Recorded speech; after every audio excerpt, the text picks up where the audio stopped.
Welcome to Holdback Rack Podcast. My name is Jessica Hare. I operate Hare Hollow Farm, and we breed boas, balls, and select colubrids. Hi, I'm Jana King. I operate ASM Royal Tails, and I breed high-end ball pythons. We want to share our journey navigating herpetoculture and are dedicated to promoting biohazard safety for all species. And we would love you to answer the question, what's in your Holdback Rack? What enclosure has your waterfall in it? I was trying to get a new enclosure during the whole material shortage ever given, blah, blah, blah, all that crap, right? And so I had a really nice enclosure from Animal Plastics on order for something like 18 months. Then finally cracked. Yeah, I finally cracked, and I was like, you know what? This is so. It was to the point where she was just living on a cat tree because, you know, where else am I gonna put her, right? So she had her old enclosure. She pretty much just had a water area in there. And then for most of the day, I would just let her out on a cat tree because she was, you know, grow, right? And so I was waiting on this enclosure for 18 months, and I finally cracked, and I bought a Zen Habitats, and that is the worst decision I have ever made. I hate that thing. I really hate that thing. Really? Is this for your Caiman? Yeah. Let me see if I can. Oh, hold the. See it over there in the corner? So that's 4x2x4 or whatever, and bad idea. The Zen Habitats. Is it like particle board, that like fake wood? So they tell you that it's made out of, sustainable bamboo or whatever, but it's made out of bamboo panels, which are mostly resin and less bamboo. So it's like, wood paneling in a mobile home or something like that, right? So it's not an actual bamboo panel. Yeah. Has your aluminum like sagged as most people's do? Do you like the aluminum framing? The worst part, the frame so far has been okay, but the worst part is that the plastic, the joints, they're shredded. So like if she really wanted to, she could probably push the top off. All right, sweet. Just literally push the top off. Yeah, great cage. So wait, the question is, did your Animal Plastics ever come? Oh, so we finally canceled it. And so every time I went to cancel it, I would call them and I would say, hey, I want to cancel this. And they're like, oh, but it's right out on the floor and they're about to put it on the truck. But it's on its way right now. But it wasn't ever. So I ordered a lot of cages. Like I ordered, I think I had 4 like 4x2x2s or something like that. It might have been like 4x2x16 or something, whatever. Same, right? Right. And then the one for her, which was actually 6 feet tall, which I question. I'm actually kind of glad I didn't get the 6 foot tall one now. But I mean, that's here or there or whatever. So my worries about the 6 foot tall one is that so these Caiman lizards will sit in a tree and they expect to be able to fall into water, right? Right. So they drop chin first into any shiny surface. Right. So when she was on her cat tree, I had to put towels all around the bottom of the cat tree, not to catch her, but because she thought the floor, the hardwood flooring, right? She thought that was water. And so she would dead drop into it. Right. But if I put towels, yeah. And so she's probably be fine. But at the same time, like, I don't know, 6 foot drop onto my chin, I would die. So I don't want, to die. You'd like to set her up for success. Right. And then, one of the things, I don't know how you all feel about it, but one of the things that I hate hearing is when people are like, oh, GTPs need skinny and tall enclosures. And this has never been true because no matter what the snake is, no matter how arboreal you think they are, all that other good stuff, horizontal space is always equally as important, So, I mean, there's obvious, so if you're going to say 4 by 1 foot tall, okay, well, that's not great for like a Bredli or a carpet, but they've survived in smaller, right? But so it's not great. But if you say like every carpet requires a 3 foot by 6 foot, no, that's not true at all. If somebody held a gun to your head and said, should I do horizontal or vertical, you should always do horizontal, right? Because that's what gives you the gradient across the cage, all that other good stuff. But you have so many people that are like, oh, they're arboreal, they need a 10-foot cage. They don't. They really don't. And then, have to consider logistics of like a Caiman lizard trying to dead drop into the water from 6 feet.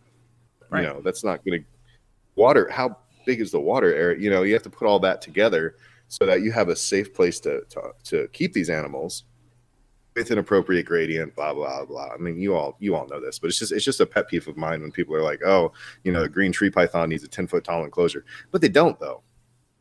And It's probably better if they don't have that. It's probably better if you have maybe like a 4-foot enclosure, or probably even less, because that's what enables them to, because green tree pythons go to the ground and they come back up, and they do that probably every night. And why would you try to make a 10-foot tall enclosure where they're going to have trouble getting to the water dish and all of that other fun stuff? Right. It's just ridiculous. So there's my little rant on that. Welcome to episode 13, full of rants. I know. I feel like it's like Friday the 13th episode. We didn't do this on purpose, by the way. And our guest tonight is Elijah Snyder. Famous. Infamous? Infamous. You decide. Now we're just going to talk what's Elijah been doing since Animals at Home. I don't know if I ever told this, Elijah, but I saw you on that and then met you as your handle on Mutation Creation and did not put the two together for a long time. I don't know if that was by design. I'm assuming it was.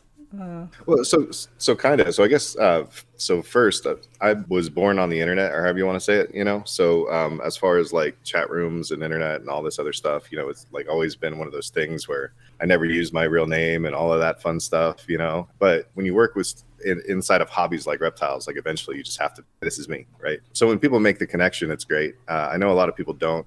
It is what it is. I mean, plus at the same time, it sounds like there's two of me, like saying the same thing, right? Because people don't make the connection. That's more a good voices. Idea, actually. Oh, that's brilliant. Don't tell I never anybody thought that. of that. Yeah, for sure. We could have like a big debate about like 20 people chime in about testing or something and wherever, and it'll just be the three of us. It's the Wikipedia strategy. Yeah.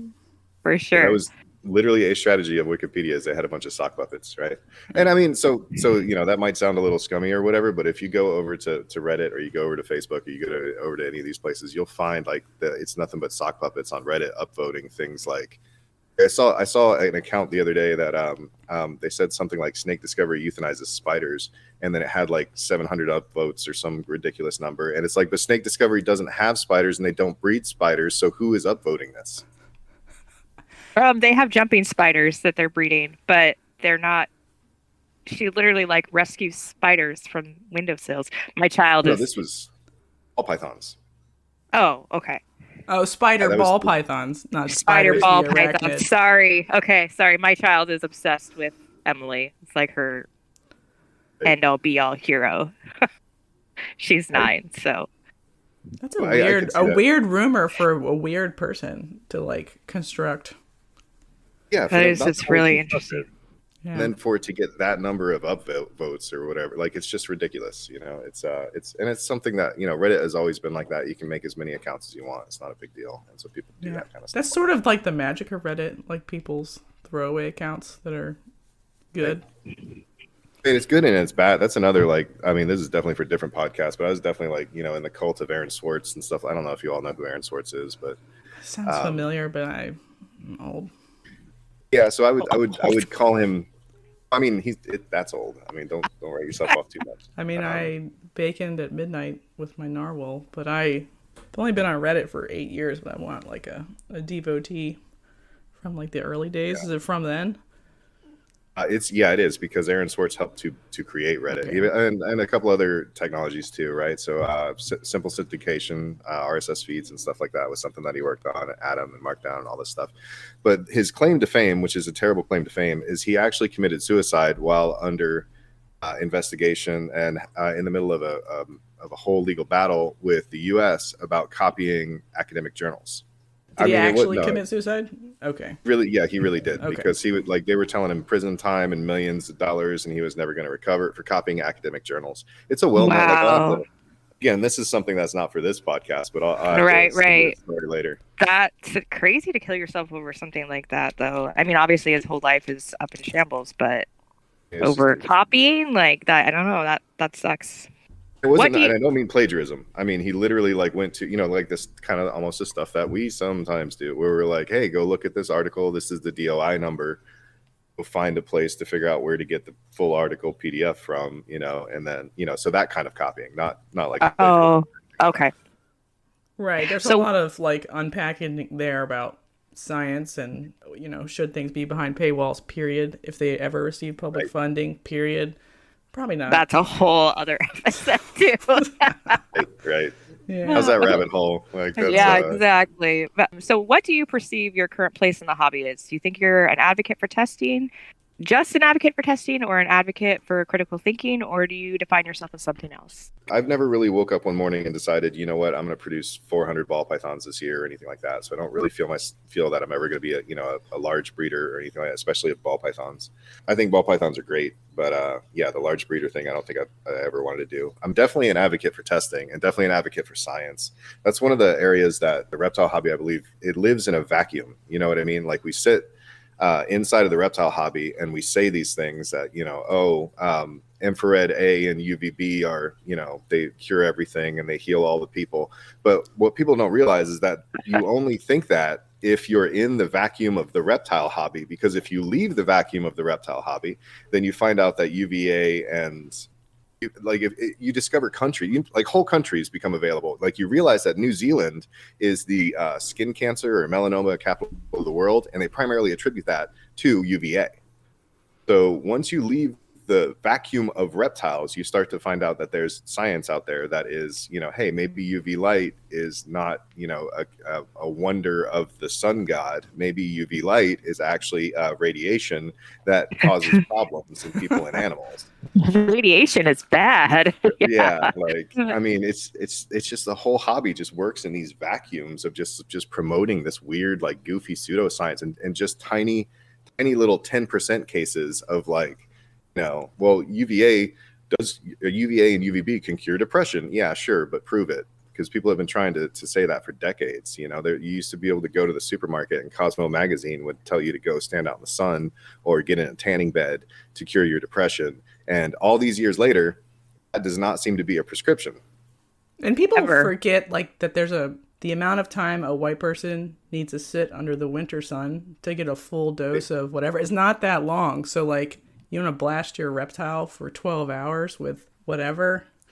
That is so. And speaking of science and bad research, right? So there's an article out there about adult bearded dragons, and I would have to go find. I don't have a link to Sling right now, but there's an article out there about adult bearded dragons, and they did a micronutrient study, and they wanted to see how long it would take the bearded dragons to get to a detrimental deficiency of vitamin D, right? So at what point in time do they, and these are adults, right, mind you, so you don't have to worry about the growth phase and probably not MBD so much, because they're not in development, right? So they're adults.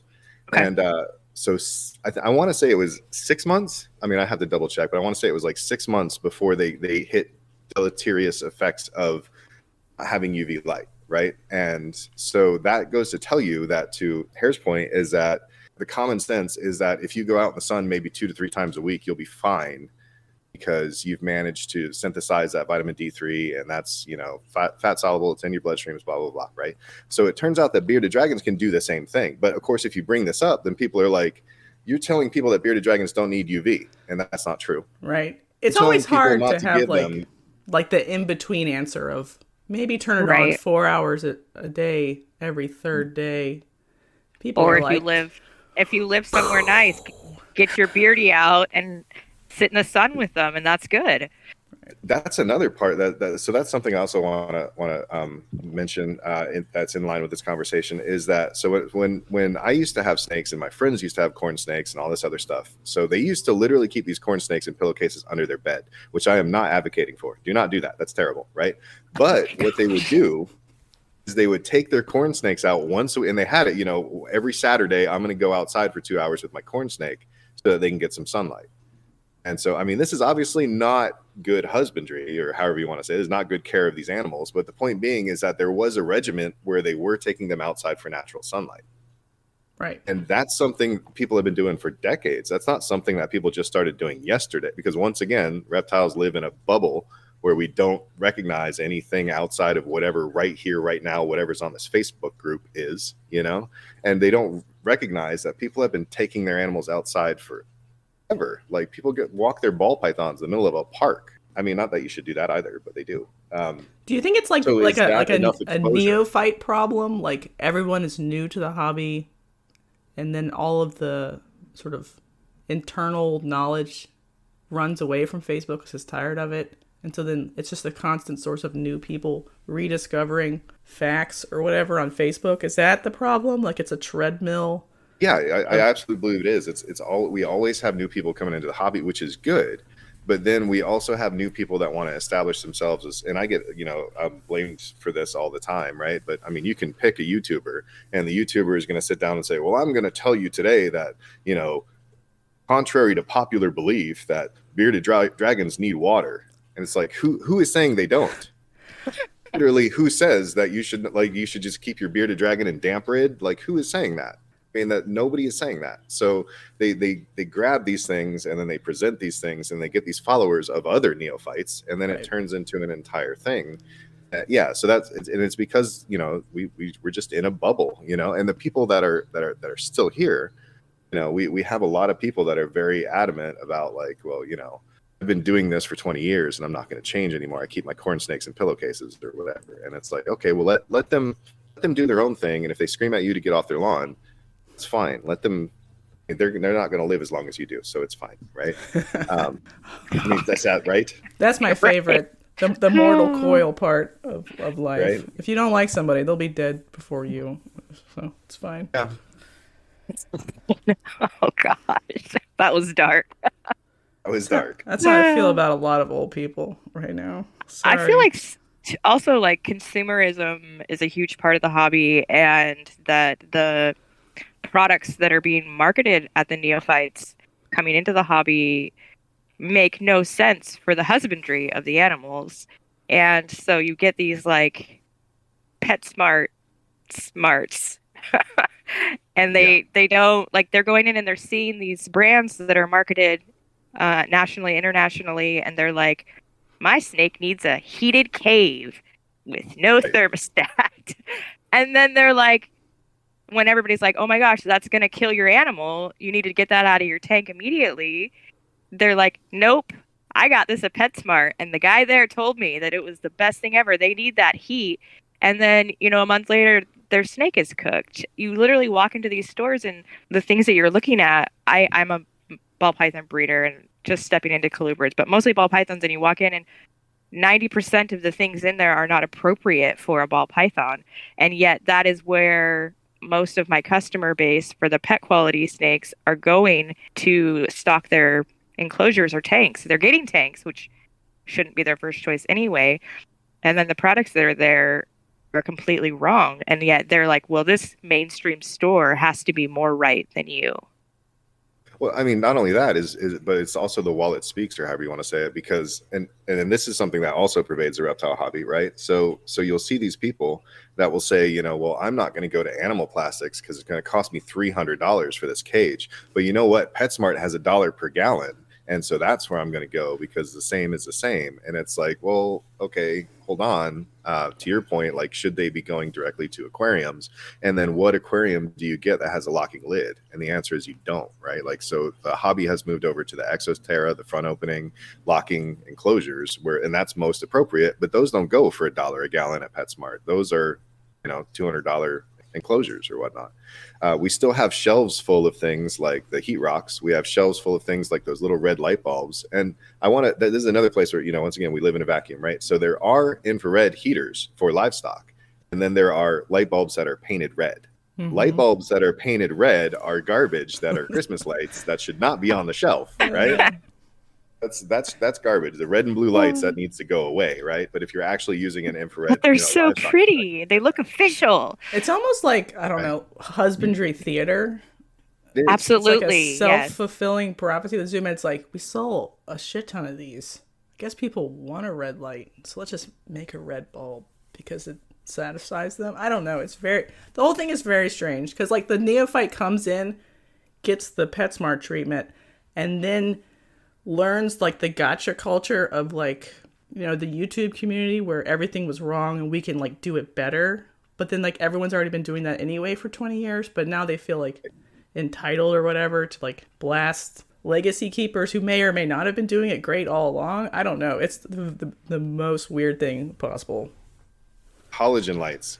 This is a perfect example. So you go and you see those little halogen lights, right? And everybody here, I'm sure, remembers when, halogens were marketed everywhere. They were cheap lamps. You get them, and then moths fly into your home and they burn themselves in the lights, and everybody hated them, and then people stopped using the halogen lamps.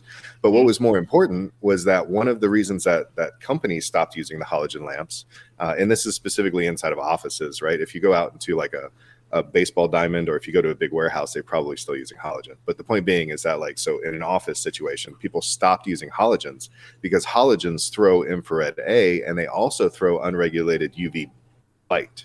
This is a real thing. Halogen bulbs throw UV light. And so this causes conjunctivitis, swollen eyes, headaches. You're like sitting under a cancer bake. Exactly. And so, I used to use halogens for all of my animals. And that was a big thing, is that everybody was using halogens and puck lights and stuff like that. You still find YouTube videos and stuff like that with these puck lights that have a halogen bulb in the middle. And at Petsmart, they still sell halogen bulbs that go inside of the Zoom Ed lights or whatever it is. But for turtles. And there was this whole thing where, one, people don't believe that halogen bulbs throw UV light, but they do. And you can go get your little $300 solar meter and stick it under there and test this for yourself. But be aware that if you get the halogen bulb that looks blue on the outside, that has doped glass that blocks the UV light. Because once again, reptiles lives in a vacuum, and we don't know that there are doped halogen bulbs out there, right? Like it's just like, how do you all not know? This is 20 years ago. Aggravating. It's just aggravating. Yeah. So aggravating. Anyway, all right, you want to get even more aggravated? What are your thoughts on the Morph Market policy inception and then rapid reversal? That is, okay. So now that we've got him riled up, let's really give it to him. Yeah, now that you got me riled up. The idea that they were coming out with a policy that you could opt out of, which is the other part, is that you could opt out of this, right? And people ask me, they're like, hey, I saw this on Morph Market. I bet you're pissed that you can opt out of it. I'm not, because not at all. It's that you actually should be able to do. And then on top of that is that when we have animals entering the hobby, so let's pick Peter's banded skinks or something like that, right? So we don't know what these animals carry with them. We don't know what's going on here. So if you go out and you're trying to buy one of these, you accept that you're probably getting wild caught or field collected, and because you're trying to establish it in the hobby. So that the person selling those animals, and now, the ethics aside of selling animals like that, but the perfect person selling those animals should be able to opt out so that we can establish these animals in the hobby. So opting out was critical. That was important. That was extremely important. You should be able to opt out. Absolutely. Yes. So especially opting out of individual kinds of animals, like, right. A reseller could still keep in whatever and then opt out of the wild caught. That would have been fine. Hey, that's totally, that's important. We should have had that. We absolutely should have had that. But the idea that it was in the default policy and you had to put something in there, that's trivial. Anybody could do that. It's absolutely trivial. The people that cried about it, are you not able to type a sentence? Is that too difficult? Can you not iPhone that into your store policy? What is that? Not only could they not type the sentence, they couldn't be arsed to read the whole policy. Right. Yeah. It really they can't wasn't type a whole sentence, and they can't understand what was actually even being asked. It was only literally the policy was please give people more days to do a test, which is, that's all it was. It wasn't that if you sold this animal that you would automatically, seppuku yourself in the kitchen with a butter knife. Mm-hmm. It didn't say that, right? It said that you would just give people more time to ensure that the animal was healthy. And so this is an area where so I firmly believe that we're going to hit a certain, and this has happened in the past, but it's not really widely publicized or whatever. But every state, every area has lemon laws or agriculture laws or whatever your specific state calls them. And so if I sell you a lame horse or a dog with parvo or any of these things, there are already things in place so that you can't be a crook in agriculture selling animals that are sick. You can't do that. So why reptiles are different, I have no idea. So the Morph Market policy would have legitimized us as an agriculture animal trade. Mm-hmm. Why would you be against this? This is insane.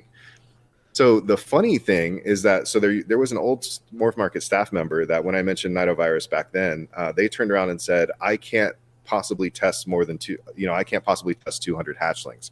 Now I'm going to stop you there because one, why in the crap would you be testing your hatchlings if you knew anything about nidovirus? Yeah, there's no reason to test Absolutely no your reason to test that. hatchlings.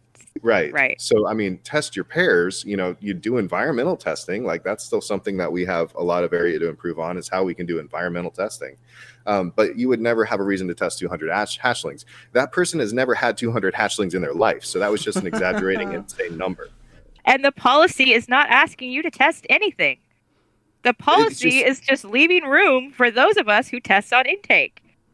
And so making the seller liable if that animal is positive. No one's asking you to test anything. If you're not already doing that, shame on you. Figure out your shit. But the policy specifically was only stating, and no one understood this that was angry about it. It was literally give your customers 7 days if they choose to test upon intake. So literally, it's those of us who are already testing giving us an inch to breathe. That's it. While we're doing these tests, these tests can only improve as we get the ecosystem of testing. These tests can only improve. So right now we've got a handful of places that can do these tests. So here in the U.S., of course, is molecular diagnostics, which is you can only use if you're veterinary, whatever. Like it's not a public laboratory or however you want to say it. Fish Head Labs, which of course Pia and Dr. Susan, amazing, awesome, love them. You can talk to them, email them, bother them all the time. Not that you should, right? Ask sane questions, please. But they're amazing. And then, of course, VetDNA, right? So VetDNA is the fastest. I can get a result back for Crypto SPP and Crypto Varani and Crypto Saurophyllum. Wait, did I just duplicate those? Whatever. All the cryptos. We got you. All the crypto panel. Yeah. Right. So I can get all of them done in about 24 to 30 hours, something like that, depending on when I get them out, Yep, depending on when they get them. Yeah. It's cheap and it's easy, and I have an assurance that I'm not. And crypto is like people get mad at me for harping about Nido, but Nido is easy compared to crypto. Crypto is a horror show. Cannot kill crypto. Like we still have people saying, "Oh, well, I got some hydrogen peroxide. It's fine." And okay, that's still not. There is nothing that is guaranteed to kill crypto. I mean, obviously, throw it into the sun. You exaggerate that level. That will kill crypto. But there's nothing practical that you can use inside of your areas that you would keep snakes. That's gonna what are you gonna raise the temperature of the room to 200 degrees? It's gonna kill everything, right? But nothing else really kills crypto. So I'm a big advocate of washing your hands, which is apparently controversial in crazy hot take.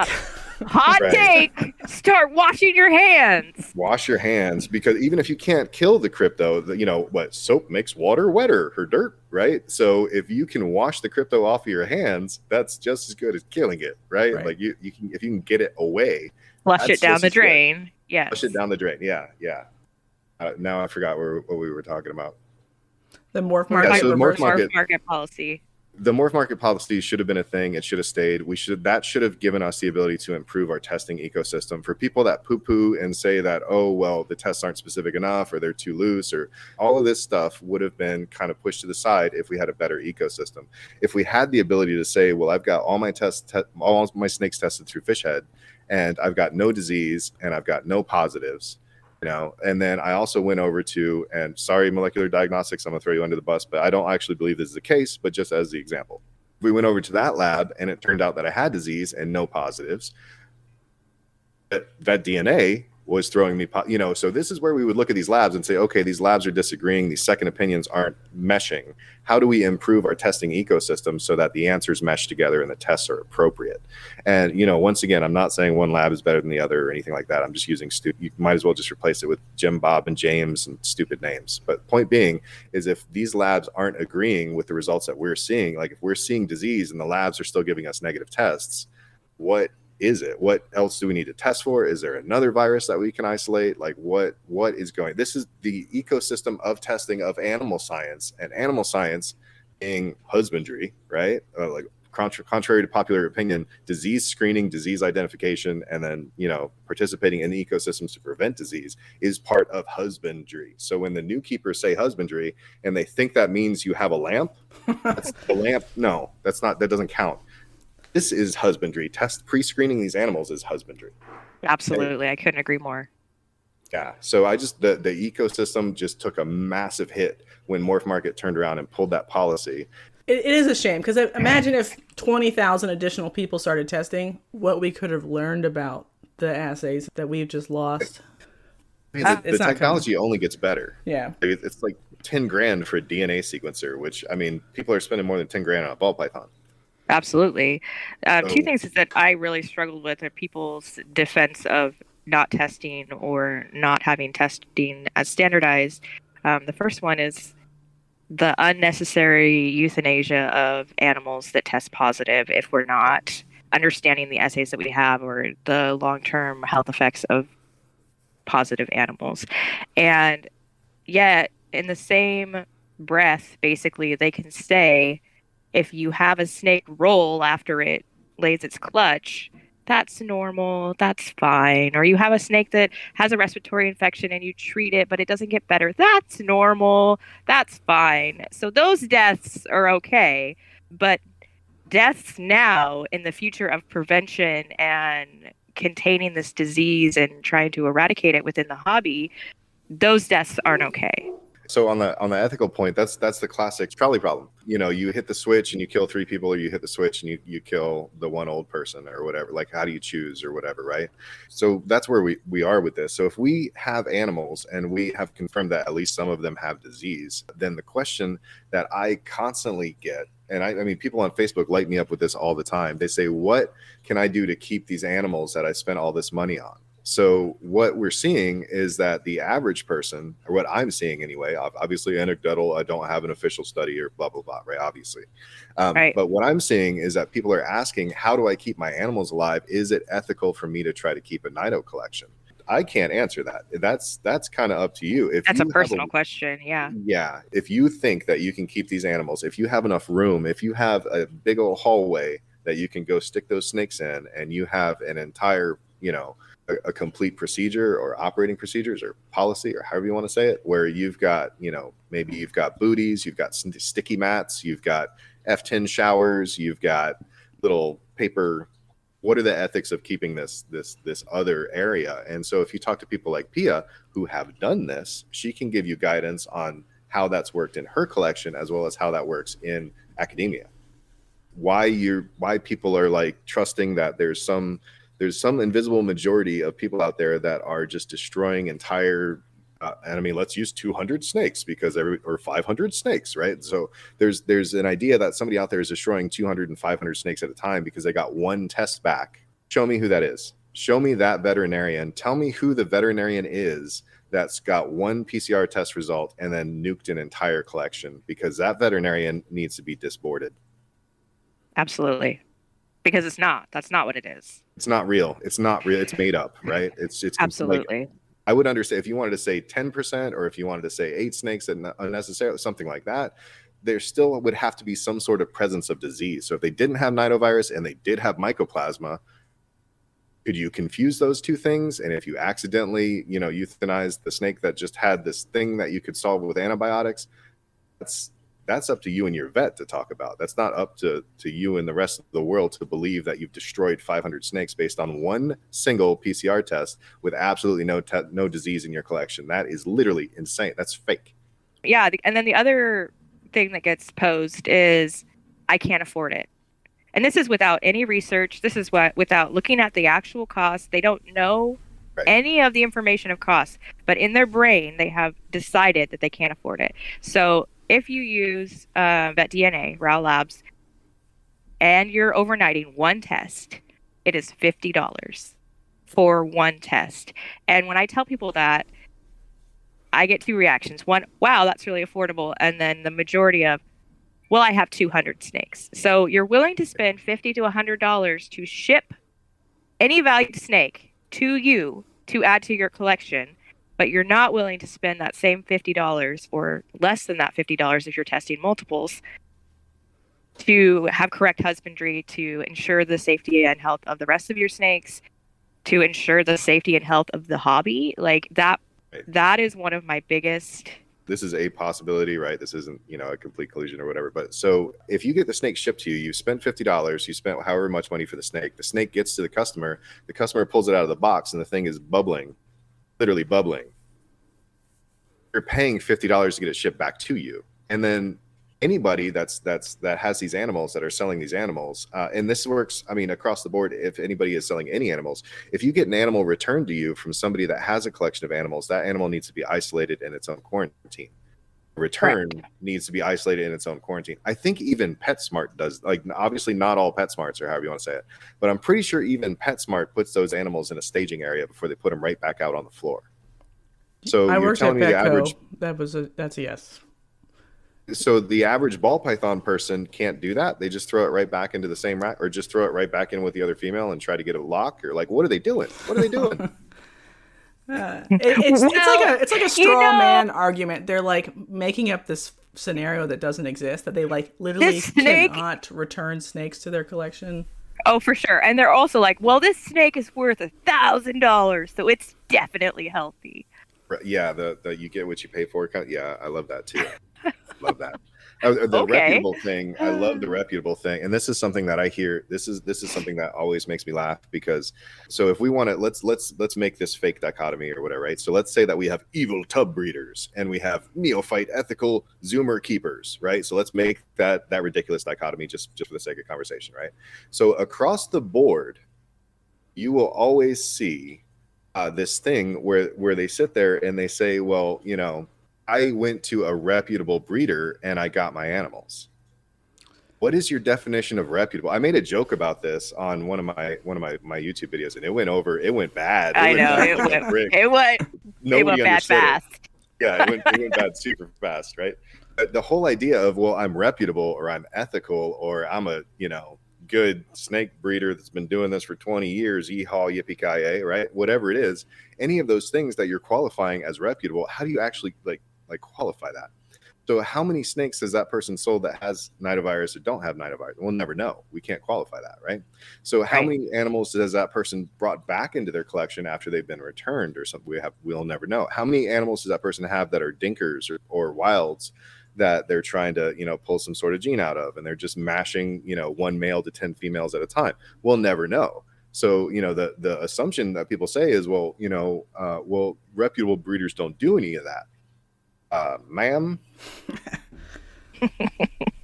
I'm sorry to tell you that you are incorrect. Because I mean, it's animal. This is not a problem in reptiles per se, and even though we live in that vacuum or whatever, right?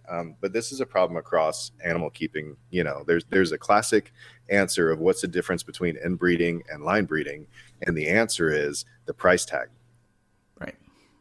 That's not something that originated in reptiles. That originated in animals long before people started breeding, you know, whatever Borneo short tails or whatever you want to throw in that mix.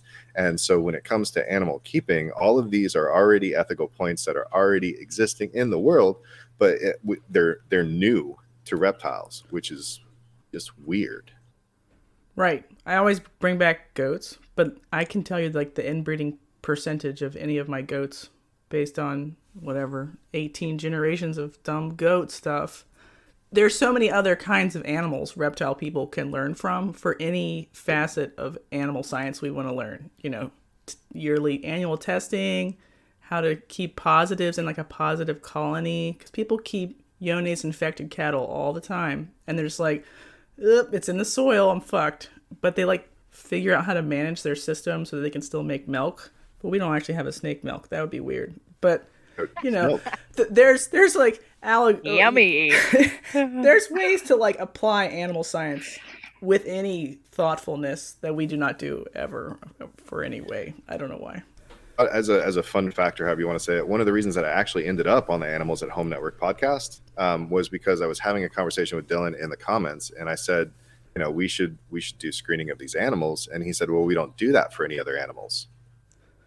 Fun fact. Sir? Fun fact. There are no screenings for any other kinds of animals. Right. Like he later came back and he was like, well, I meant gerbils or something. And I was like, I don't know why you would compare a gerbil to a 30-year-old ball python or a 30-year lived, however you want to say it. Because I mean, and this is a whole ethical other conversation of, you know, should I buy my kid a gerbil that's only going to live for a year or whatever? Should gerbils live more than a year? I don't know. I don't keep gerbils, you know, but the point being is that are there disposable pets? And if you think that gerbils are disposable because that's one animal we don't test for mycoplasma or rabies or anything like that, then why are you suggesting that ball pythons are disposable? And so, I mean, that's literally how I ended up like that. We shortly got together after that and was like, wait a minute, okay, let's do a show or whatever. But yeah, that was the starting point of that conversation, was that we don't test any other animals for disease, and that's the vacuum of reptiles, right? I also heard someone say, I don't test what isn't sick. That's and that pervasive. Yeah, it's like, if you don't test, you don't know if that animal is sick. I mean, that's like going to a bar and saying, I don't wear a condom if they're not sick.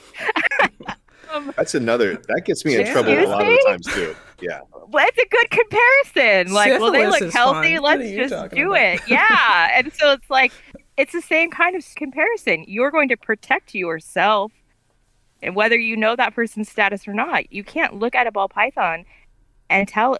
Sometimes, by the nature of this disease, ball pythons, some of them, you can't see that they're sick. And so someone that says, I only test sick animals, or I'm only going to test if I see a sick animal, besides the one that rolled from the RI, or the one that rolled after it had a clutch, those are normal.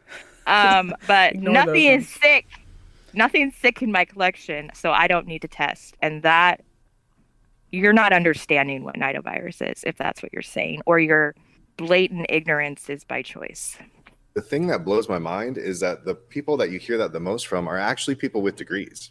I've tried to have a conversation with, hey, what do you do about disease testing in your with your snakes? What do you do about nidovirus with ball python? Because he is a ball python breeder. There's a whole spider thing on his thing, all that garbage, right? So he is a ball python breeder known to breed ball pythons. And he said, well, I've never seen it. Sir, where are your virus detecting glasses? Because I would like virus detecting I will buy a pair of those, please. Yeah. I mean, I don't know what that means, or I've never seen it, right? So that's really ridiculous.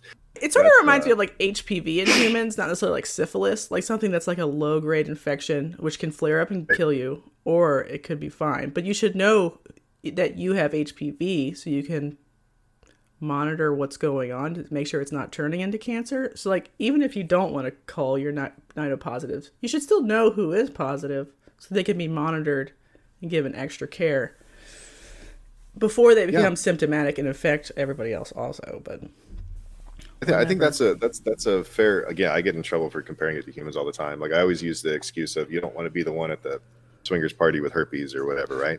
Absolutely. But the fun thing though is that if I go to the doctor right now, and this always blows my mind, if I go to a doctor right now and I say, test me for herpes, they're going to say, do you think you were exposed? What makes you think that you have it? And do you have any disease that is going to match herpes, right? They won't test me. No matter what I do, stomp my feet on the floor, they will not test me for herpes. However, because we live in the 21st century, I can go on the internet and go order a PCR test, or actually I think it's an antibody test, but whatever. I can go order one and do a test at home and find out whether or not I have herpes. And from what I understand, this is also something that Europe has had at the counter drugstore. You could pull it off the shelf. I don't know for sure if that's true or not, but whatever. So you could go and get these fast tests done to find out your status for these diseases. But the average doctor is not going to, they will not, I mean, you have to twist their arm to get you to that's hilarious. Women, are they worried it's going to trigger the oral version? Like, you'll have antibodies for the oral variety and you'll confuse yourself or something? No. So supposedly, and I mean, this is I think this is actually a pop science topic on some show or something like that a while ago. So it turns out that most people have some form of HPV or some form of herpes. The reason that we check for HPV, to your point, is because it's been connected to cancer. Herpes, however, never has, right? So as far as anybody's concerned, this is a normal part of human virology, which is something else we'll hear from people that have degrees in snakes that say nidovirus is normal part of virology, right? Which a whole other question there.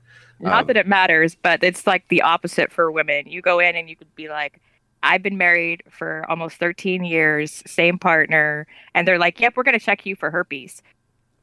Really? So yeah, we're just going to do a whole, we're just going to do a whole panel on you. Or if you're pregnant, they automatically test you for herpes. Yeah, they assume when you're pregnant that you're actually a super you're just whore. Like this. Yes, that you're this big America. boorish cat out in the back alley, no matter what you say, like They keep testing you too. They're like, we gotta double check that you're not a whore. And then after you deliver, they're like, we're just gonna test you again. Just Too much information, but fuck, why do they do that to women? Holy shit. It's really funny that they won't even test men. They're like, no, you're fine. Go about your day. No, they test women at nauseum, even if you're like, I really am sure I'm fine. And they're like, nope, we're testing you.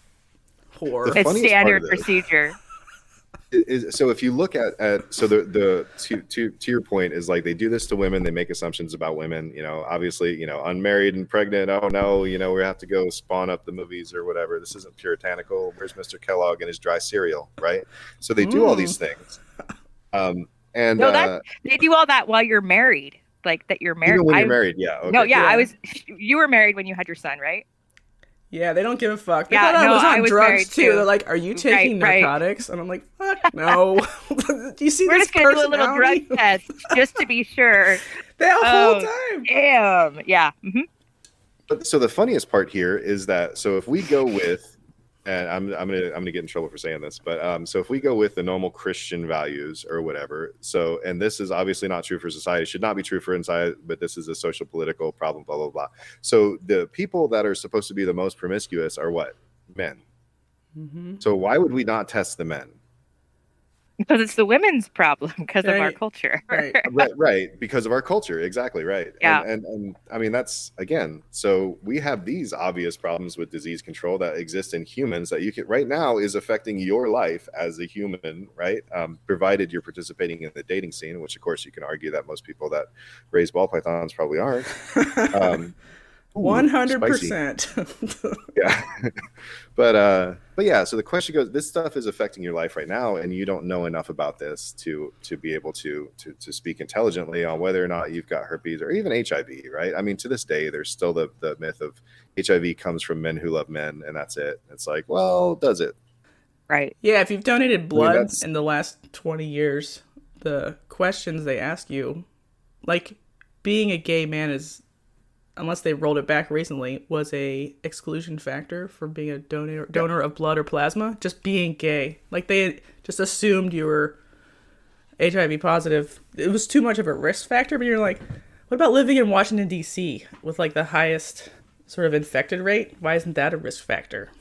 Traveling to Ghana was. You didn't have to have sex with anybody, but you just traveling was. I don't know. It's such bullshit. Yikes. I mean, this is a perfect. Oh, and just for the fun, this is definitely something that I think only happens to men, but I'm not sure for. But you go to donate blood, and so the way that they frame the question, they're like, "Have you ever been with a man, or have you been with a woman that has been with a man that has possibly been with a man that also likes the color blue?" Yeah, we get the same question, but it's just like, have you been with a man who's been with another man, or have you been with? We don't get, have you been with a woman who's been with a man who's been with another man? Right. Oh, yeah. Why don't we get to ask that? Because you don't know. I mean, come on. I know, polyamory. But I mean, this is another fun coming up. Wow, yeah. That's another podcast. That's a whole other podcast. I mean, this is a perfect, again, we live in a vacuum. And so if you go back to 1980s, which we know, and I mean, obviously, you know, not in a time machine, but if you go and you look at some of the material that's coming back from the 1980s, we know that primarily the gay community was attacked, not because, you know, they were actually, you know, predominantly the ones with the virus, because everybody was promiscuous in the 70s and 80s. Everybody had the virus, right? But it turned out that there were actually realtors that were perpetuating and making these campaigns so that they could get cheap realty. So this is another place where, you know, disease was being used, you know, as a social political lever, or however you want to say it, right? Which is the same thing with these snakes, which is the same thing where you turn around and people say, well, I'm an ethical keeper, but do you test? No. Well, you're not doing husbandry. What the hell does the word ethical mean? And if I say the word nidovirus, you're going to tell me, well, I buy from reputable breeders, and there's no way that I can have that in my collection because my husbandry is so good and I have an Arcadia lamp. Are you insane? This is the same thing. I own Arcadia. I'm doing it right. So ridiculous. So ridiculous. Do you think that there's any one person or class of people that are to blame for the ball python industry being in the black hole that you've talked about over serpentino virus? Well, so one of the things with the reptile hobby is that we're all so, what's a good way to put it? Not isolated, disparate in different places. there are cells of reptile breeders, let's put it that way, right? Yeah. So we've got, this breakout the last couple of years of these ethical keepers that are inventing all sorts of bizarre science, right? We've got this breakout of, the classic keepers that, they've got all of Kevin McCurley's books. And then we've got, this breakout of people that just want to have a corn snake or something. They just have one. They don't actually plan to breed it or anything like that, right? All these different cells of reptile keepers, right? So I used to breed Mexican black king snakes a long time ago, and I will tell you that this was years and years ago, long before the ethical keepers showed up, and when Arcadia was still called bird and reptile or something like that, right? And the majority of people that I sold MBKs to were not putting them in Tupperware or racks or pillowcases. They were putting them in naturalistic environments, and this was long before the ethical keepers showed up. And it was people that even knew of Kevin McCurley's book. And, Kevin McCurley's book say snakes like dark places. This is true. It doesn't mean that you can't have a light. It means that you should give them a hide. Easy stuff, right? So people see this old information, they react to it. But I'll tell you that when I was breeding Mexican black king snakes, nobody was keeping them in a tub. Everybody was keeping them in a terrarium. So this isn't, people act like, racks are something that have existed forever. They're not. This is something that we got from breeders and zoos, right? Zoos would go and stage animals in these racks before introducing them into their communities. If an animal got sick and they needed to isolate it, it would come back and it would end up in one of the rodent racks, or it would end up in a sterilite box or whatever, right? So the average keeper was not doing this. But people try to say, well, this is how all keepers keep snakes like Kevin does at Nerd. And that's not true. Because that's comparing, that's like saying that you drive your car the same way that Robert Downey Jr. does. Does that man even drive his own car? I don't know. That's not the scale that you're approaching that at is completely ridiculous. The average keeper is not Kevin McCurley. The scale that Kevin McCurley operates at and the amount of time that he's done this makes him different than the average person with a snake. I mean, overall, there was probably 2015, something like that. There was actually a big surgence of people doing articles about disease when it came to reptiles. You can go back and you can look at Reptiles magazine and you can see the beginnings of people like Dr. Francis Baines talking about UV light, right? So that was back in 2015. You can see people talking about ADV. You can see people bringing back arenavirus and stuff like that. And so I'm using Reptiles magazine as an example because that has lasted a very long time. Right, so you could find that on the pet shop at the store at Petsmart, right, on the rack, right? So you had a source of information about reptile disease like 5 years ago. And if you were adjacent to the hobby where you were just buying bearded dragons from Petsmart, then you still had accessibility to something like Reptiles magazine to learn about ADV.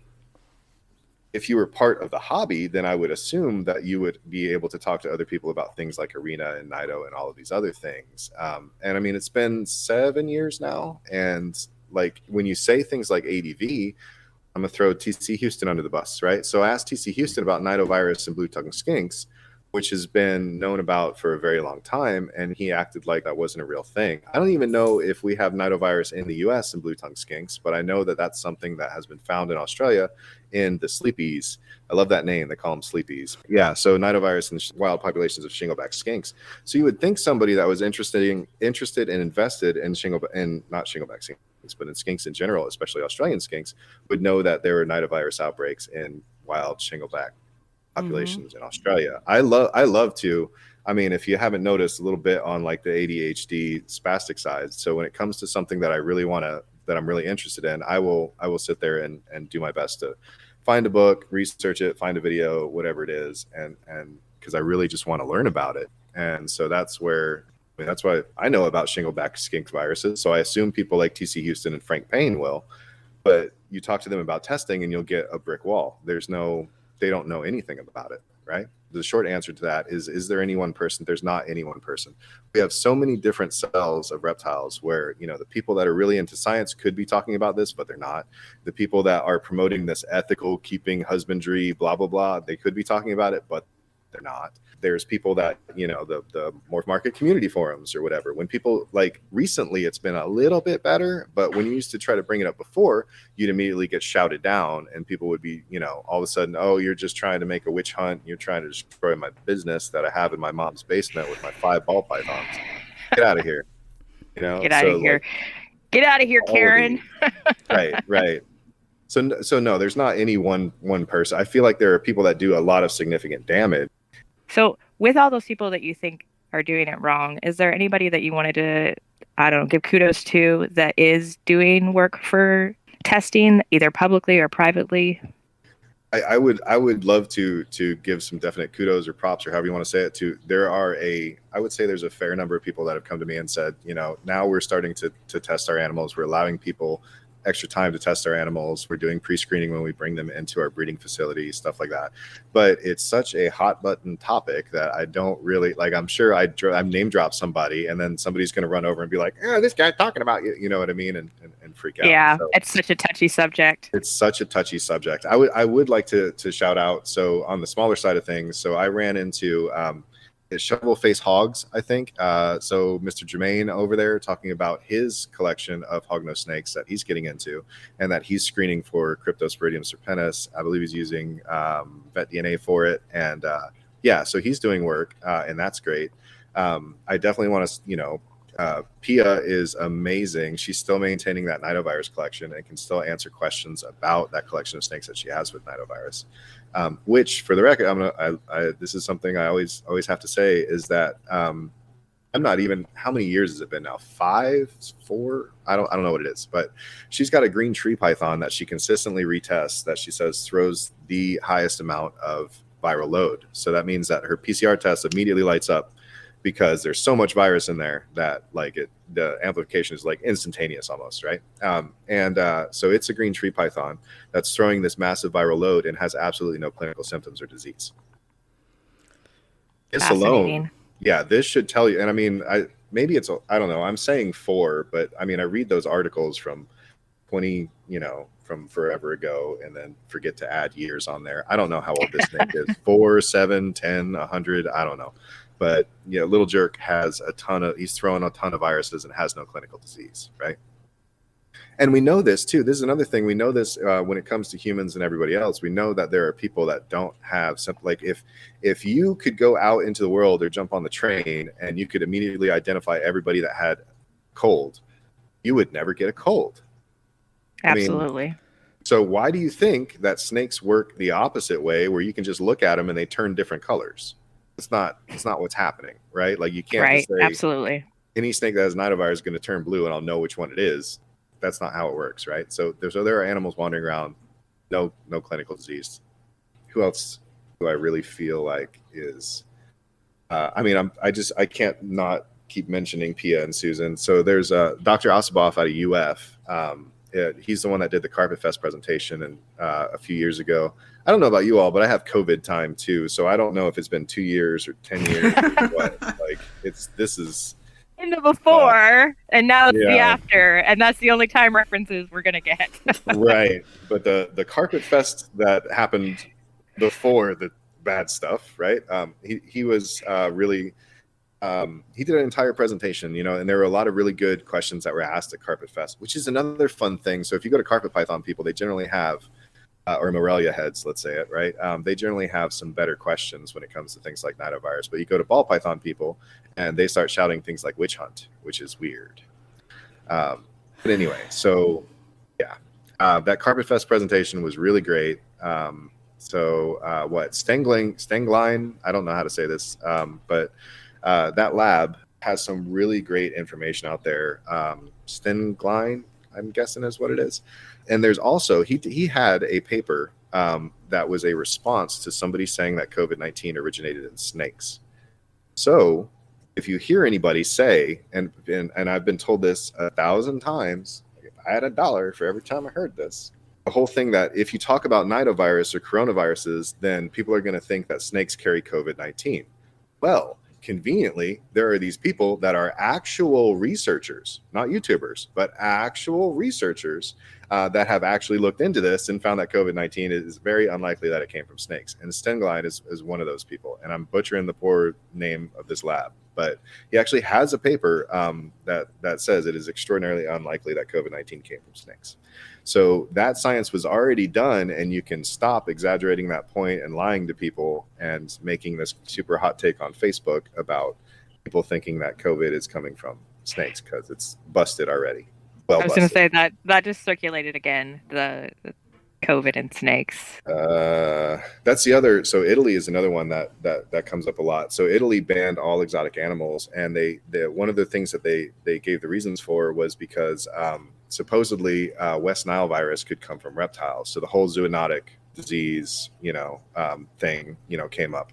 And so while it is true that I think that they found West Nile virus in alligators in Florida or something like that, West Nile virus and EEV come from horses. So nobody's banning horses down in Florida, which is kind of interesting. But Isn't so West if Nile alligators virus the reservoir species a bird like corvids, like grackles and crows? And then so it gets transferred by mosquitoes, right? Right, So and that's how it gets go, into horses. But I think the reservoir Right. species is actually birds. and I might be alligators misremembering. apparently. Okay. Yeah. I mean, that makes sense. They're archosaurs. They're closely related. But I don't know if anybody's ever found West Nile virus in a ball python. No. So Yeah. that's not a thing, So so people get confused with the zoonotic stuff for sure.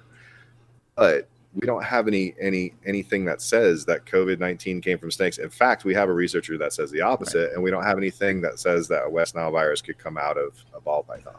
Yeah. So, but there are researchers out there working on this stuff. So I just really wanted to shout out Stingling. One day I'll learn how to say that man's name. It's all right. There's all Hoon Hakes, Dr. Stahl, all these people. Stahl has a great talk at Herpeton where he says that nidovirus will eventually become endemic in the ball python trade, and he said this in 2015. So very clearly, once again, reptiles are a vacuum, and nothing happened before 2021 or 2022 now. I mean, he was already saying that we need to get on the ball and get these animals screened and safe away from these diseases back in 2015. What happened?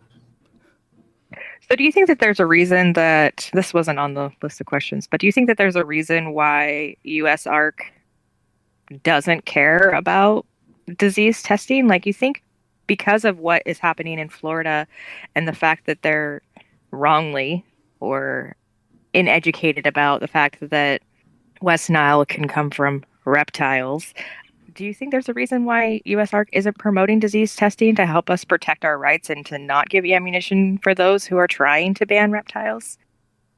So US ARC and Kevin McCurley and a lot of other people that have been in the hobby for a long time, they have made it through the whole thing about, all reptiles give you salmonella, right? That was a huge thing, is that if you bought a kid any reptile, you're going to get salmonella, right?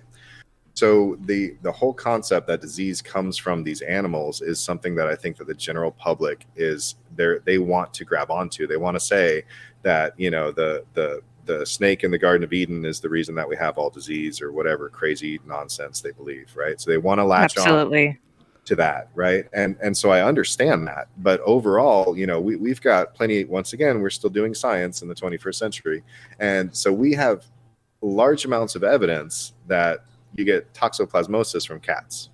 So this is a zoonotic disease from a much more popular pet animal, and I think one or both of you have cats.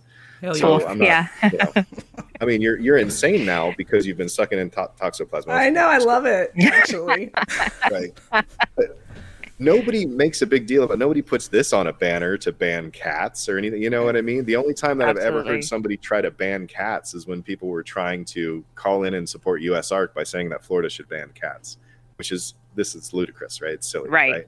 It's a big fat cup of whataboutism, or however you want to say it, right? It's a bad connection. But anyway, so US ARC, Kevin McCurley, people like that, they live through every animal gives you disease, every reptile gives you disease, right? And so there's a certain point where, we want to block out the whole idea that your iguana is going to kill the entire village by pooping in the well or where I don't know. How do these people live? I don't know if they live where there's like a central well in the trailer park, or how they. I don't know. I'm concerned. I live in Chicago. I get water piped in and it's fresh. So, but anyway, so since they've gone through those things and they see things like Italy happening, then I believe that places like US ARC will have that pucker factor when they're faced with disease, and they say, well, I don't want to mention this, because we finally got to a point where people don't believe that iguanas are gonna, kill the entire world or whatever with their evil salmonellas or whatever, right?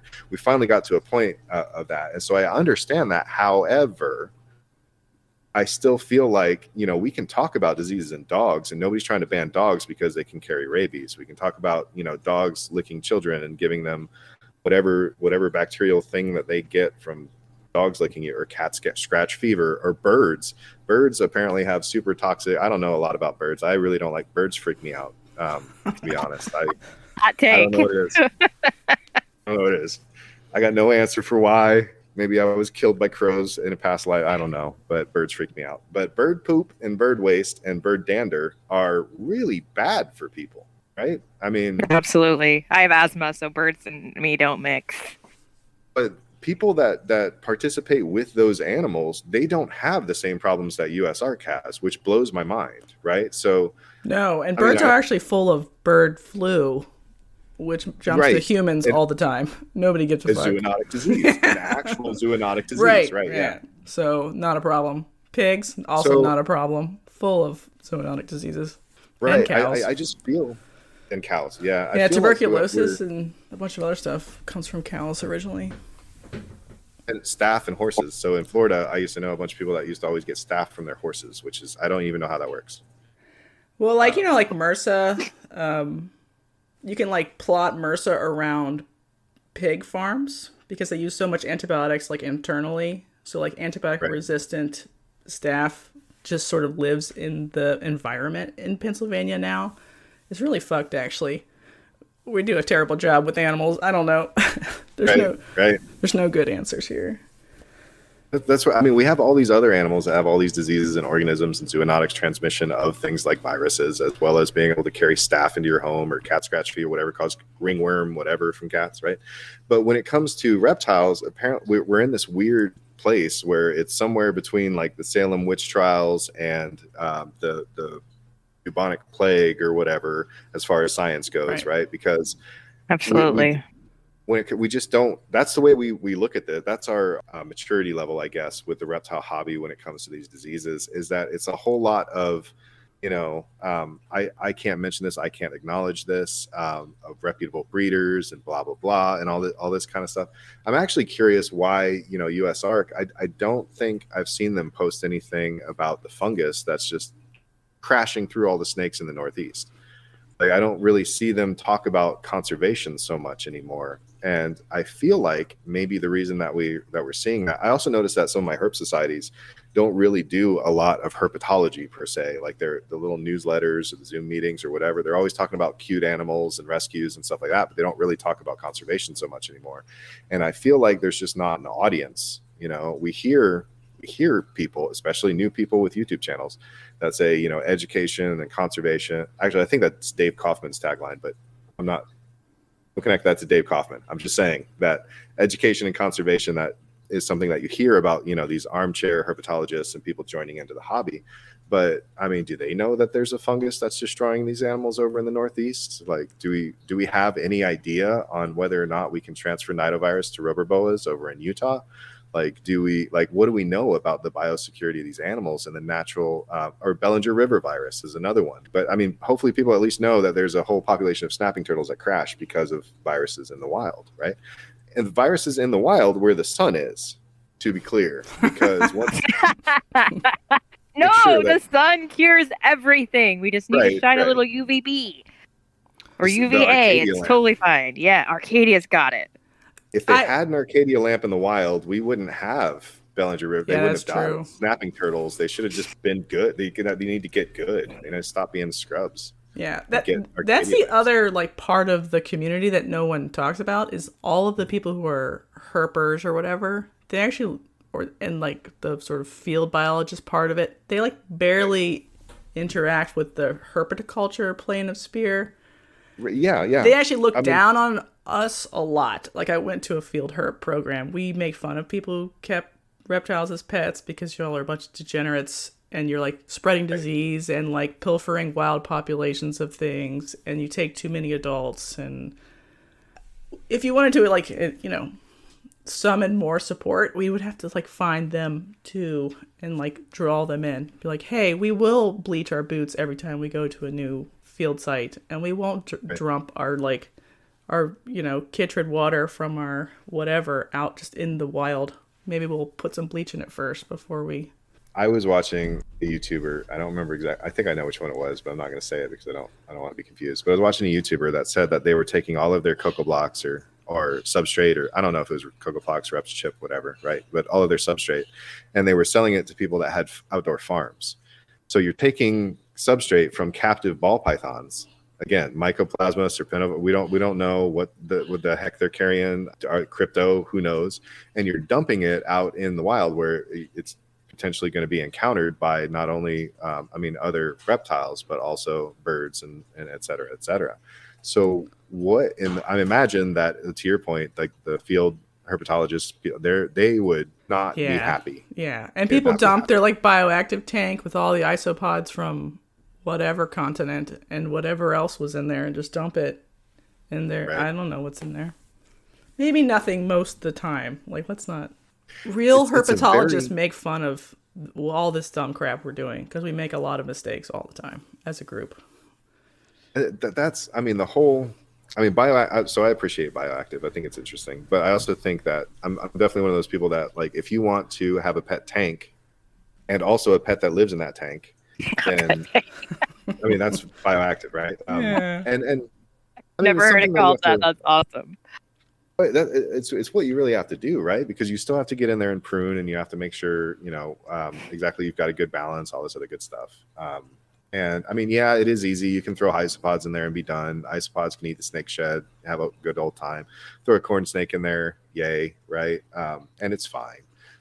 Sometimes they do crash. Sometimes they do weird things. I don't really think you're going to hurt anything with a bioactive tank.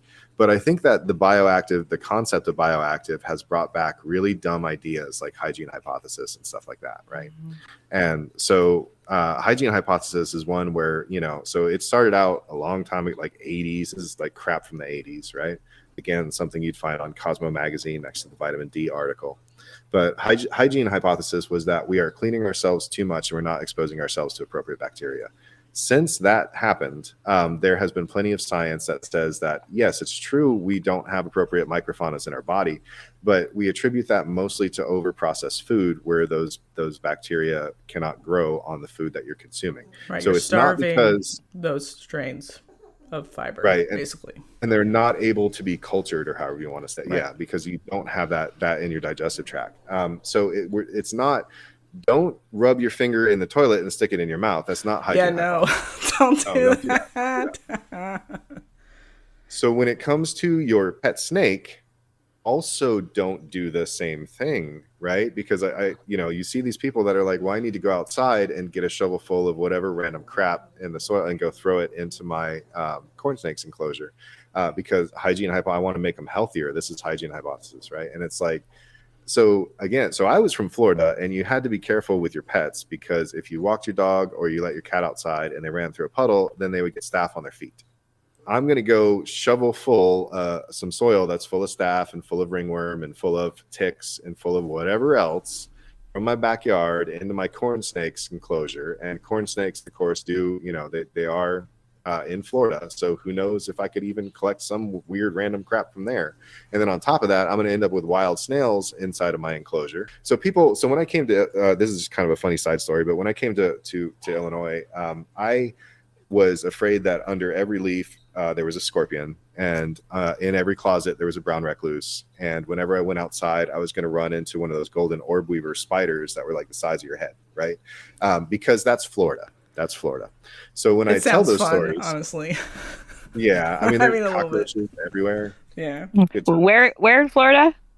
Central Florida. So right in the middle where it doesn't quite flood, but it's wet quite a lot. So I lived in Boca, just north of Fort Lauderdale, for a year. It was amazing. Boca's a lot of old people. Yeah, Boca's okay. It was a lot of old people. I lived with my sister when I was a teenager. Yeah, and obviously people that go down to Miami. So Miami is not. There's a lot of mosquitoes down there, but there's not really like the golden orb weaver spiders aren't dropping on your head. No, they were not. Orlando, I would have left. I would have got right back on that airplane. right. But No I mean, you get spiders for into me. like just head down to the University of the University of Florida down there in Gainesville, Florida, and you can head over to a place called Payne's Prairie, and you will find alligators crossing the road and frogs and spiders and snakes. And if you're lucky, you'll stumble into one of the the eastern indigos down there, because there are populations that are still down there. And so you can stumble into a lot of fun stuff. It's really fun to herp in Florida because you'll find stuff that you've never seen before, especially the insects down there. Like I used to find stuff that, I lived down there for years, and every summer I'd be, what in the hell is this thing that has 13 legs? What has 13 legs, right? It was really weird stuff. All of a sudden we would have like mole cricket seasons, in which we didn't have before, and mole crickets are weird looking. Love bugs, of course, covers your whole car. But anyway, yeah. So here in Illinois, when I went outside, I was always expecting, golden orb weavers and brown recluse and scorpions. And so when I tell these stories about Florida and how there's just staph and ringworm and everything else just waiting for you in the dirt next to, these velvet wasps and all this other stuff, like they don't believe me because they're like, yeah, I've been to Orlando. It's not like that. It is. Go to where University of Florida is, and you'll see that it is like that. It is really freaky down there. But anyway, so people, shoveling full, this shovel full of dirt, throwing it into your enclosure. Now it's overwhelmed with snails. Who knows what the snails are carrying?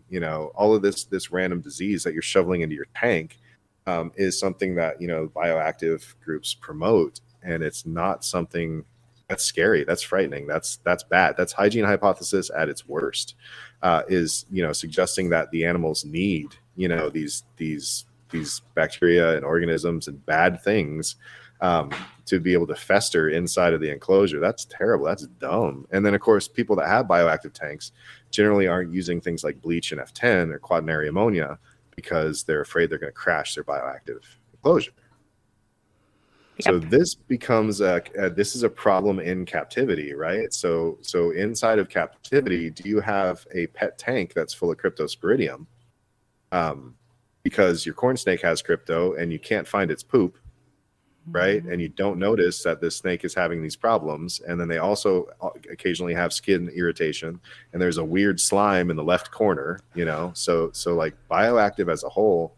Now, and this is obviously, if you know what you're doing, or if you've had animals that have been established for a while, or if you're just doing like bioactive light, where it's just a handful of isopods and some ABG mix that you got from Josh's Frogs, that sounds great. But shoveling some random crap from your yard into your corn snakes enclosure, that freaks me out. That concerns me that we're going to have, fungus is another, like what we just mentioned, the fungus in the Northeast. How do you know you're not shoveling snake fungus into your corn snakes enclosure because you're too cheap to go buy ABG from Josh's Frogs? Right. The snake fungal disease does persist in like a spore state in the dirt for a very long time. Like, right. You can definitely just scoop it up. That really freaks me out. But of course, you can't say this in bioactive forums, or else they're like, "Oh, you're using outdated folklore information." Man, my information is to use bleach, which I don't count as folklore because I don't know many folk songs or many folk legends that say, the god of bleach came down and but I do see those legends that talk about being cured by the sunlight, and Egyptians used to use the sunlight to I don't live in ancient Egypt, bro. I live here in the 21st century where we have F10 and bleach. Right. Is F10 accessible again? Because during COVID it was not. So it was tough to get a hold of F10. So I, of course, had a stockpile of this stuff. That's one of my favorite things about F10 too, is that so it's stable for a long time, and it's supposed to be stable after you've mixed it for a very long time.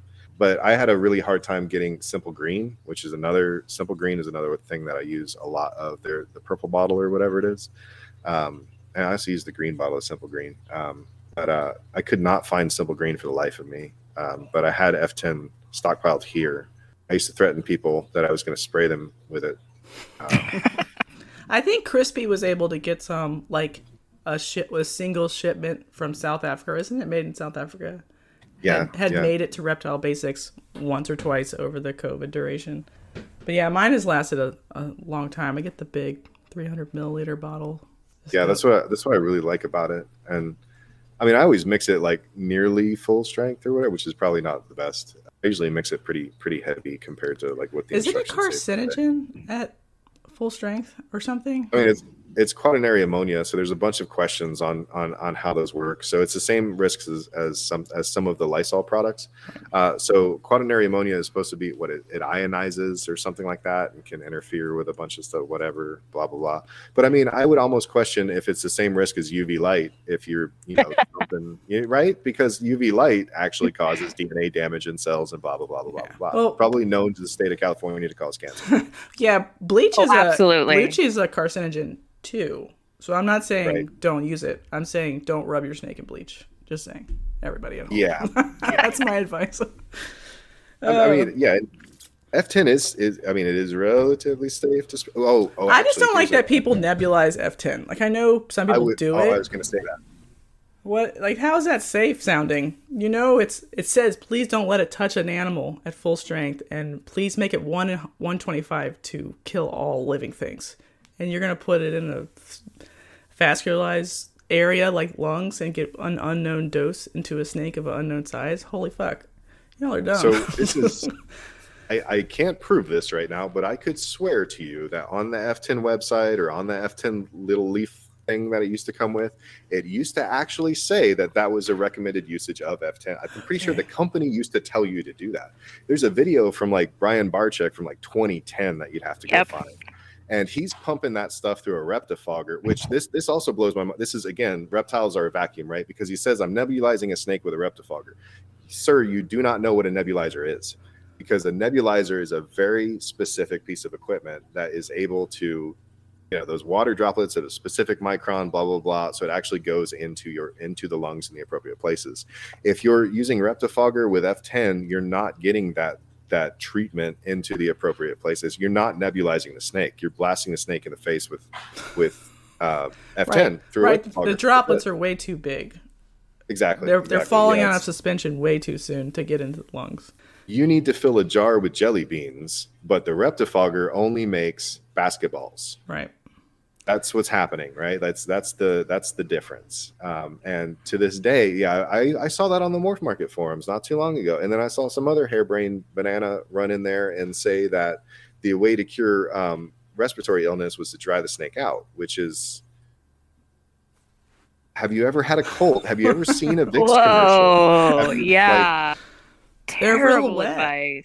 I don't understand. Like a lot of, and that's something else. Like a lot of people persist or whatever is that arid species can't have any humidity at all. It's like every living creature that has lungs requires some humidity for those lungs to function correctly, especially to transport things like irritants out of the lung. Right. Whatever. One of the things that we have evidence for why we get colds in the winter.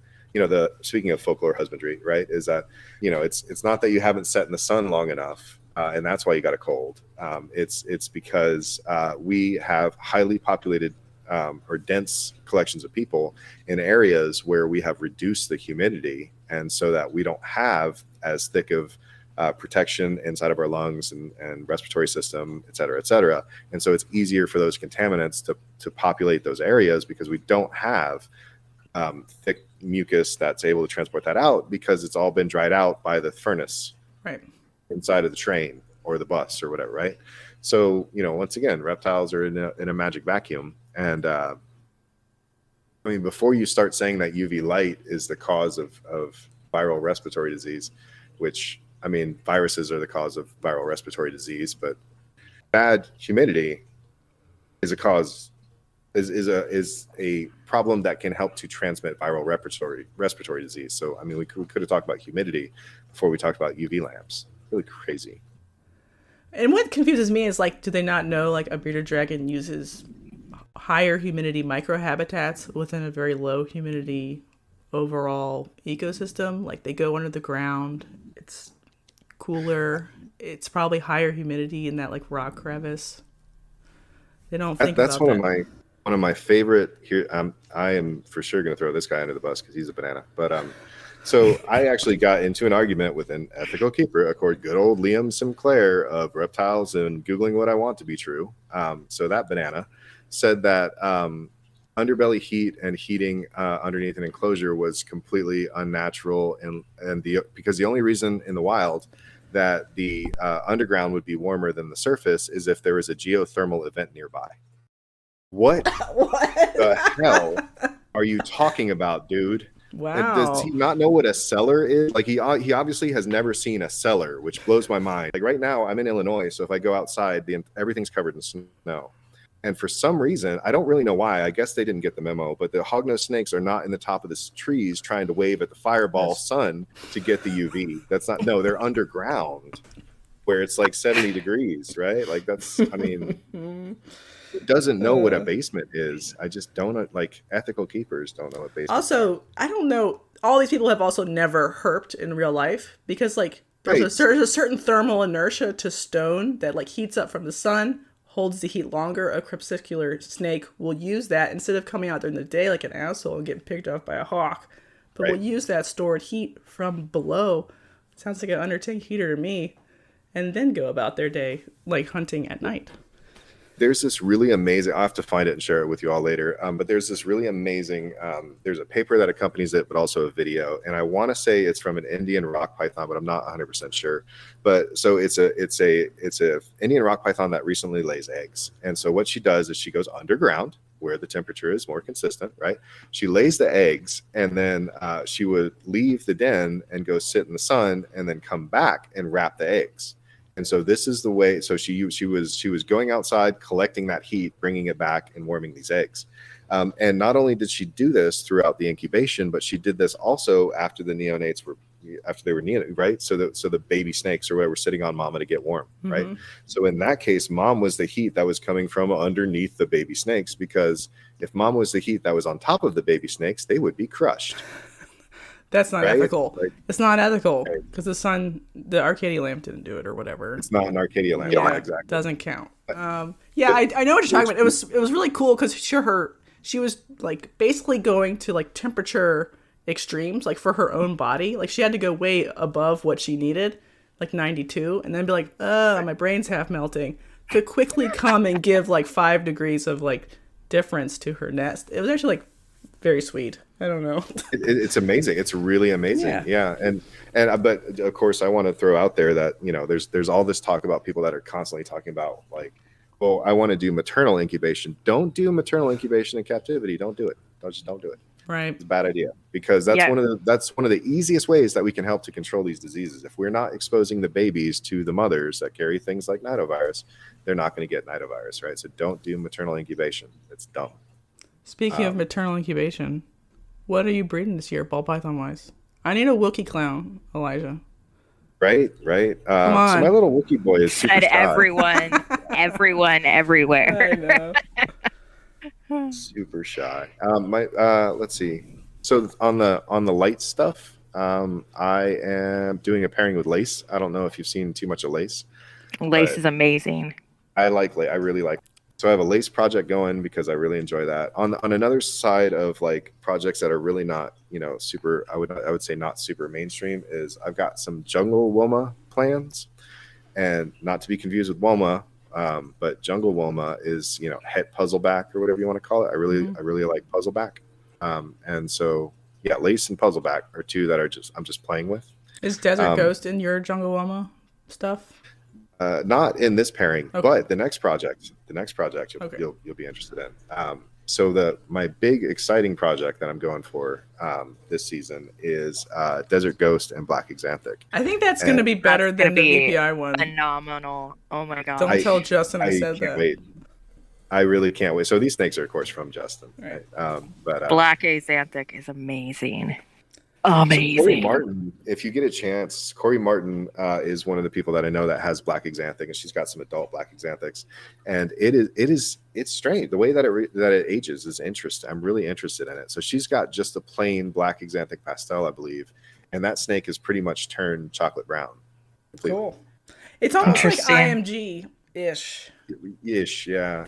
It's I can not see quite that. right, but it's a different quality of black than any other Exanthic.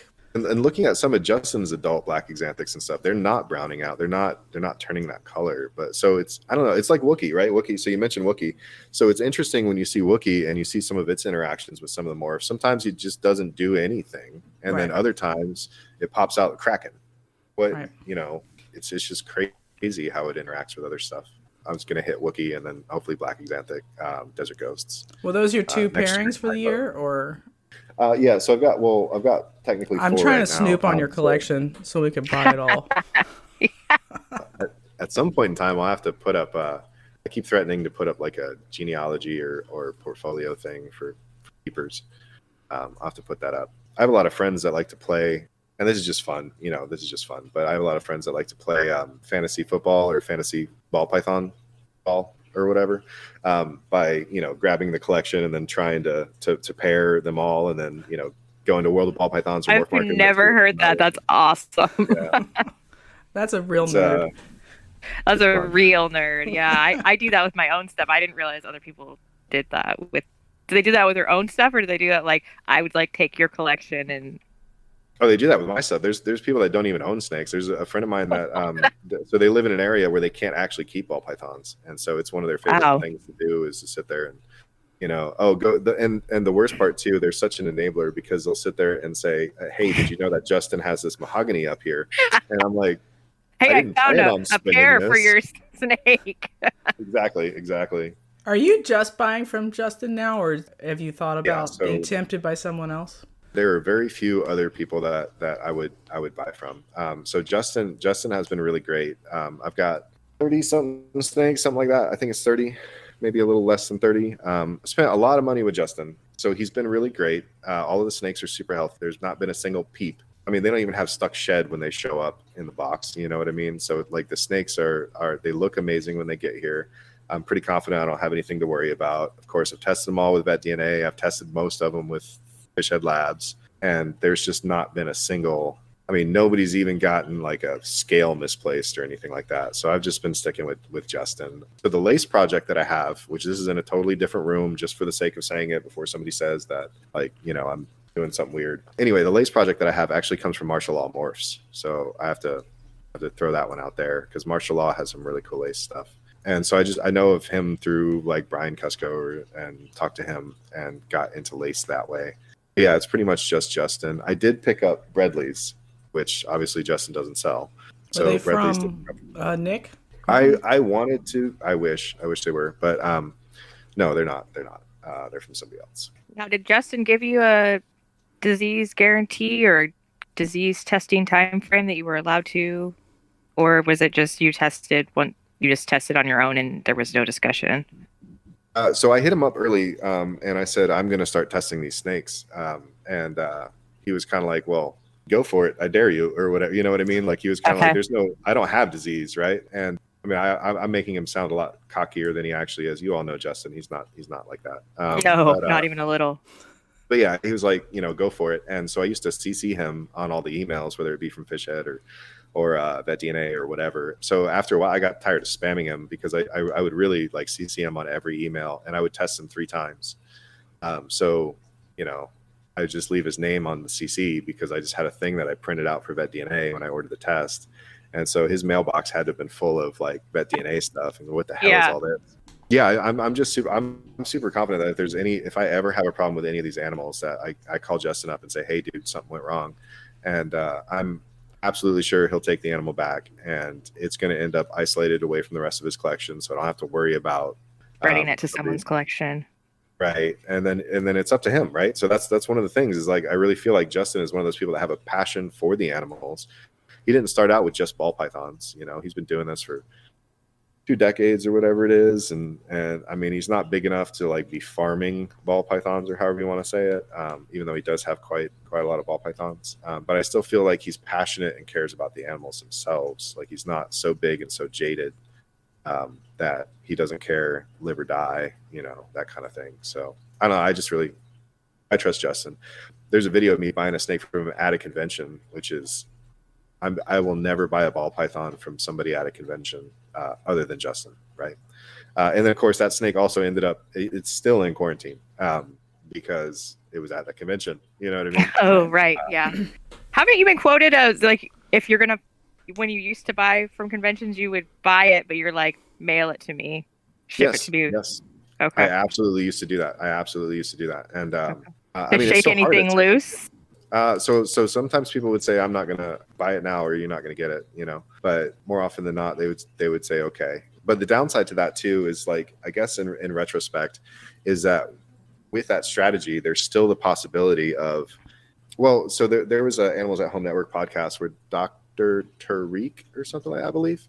And so he seemed to insist that there's no way that we would transmit disease at something like a tenley, right? Because, reptiles don't have a lot of exhaust. They don't, flick dander into the air, right? So if you compare it to something like a bird that's in an open cage that's throwing, dander and stuff around. So he seemed to make it that way. But I think that is absolute bullshit.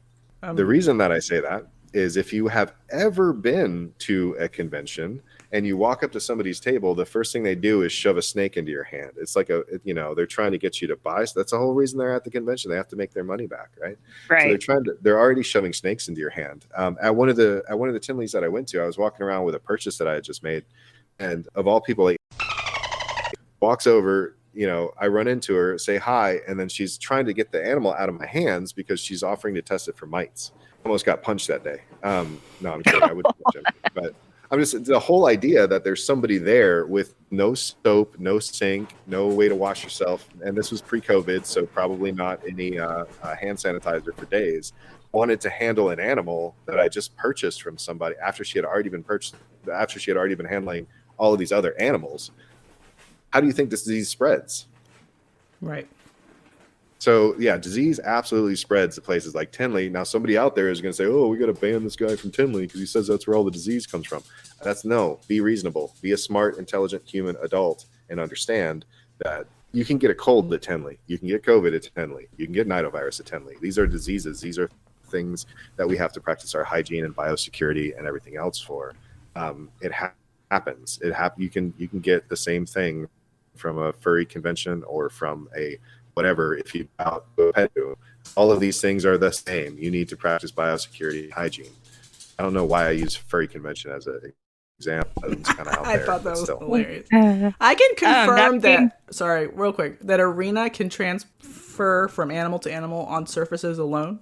It will die on the surface eventually, but my spread was not from them touching each other or me touching them. Just like, I think it was the light box wasn't sanitized enough between animals. So handling an animal and then handling another animal without at least washing your hands would be enough to give them Arena, let alone something else too. I don't know how many viral particles it takes, but...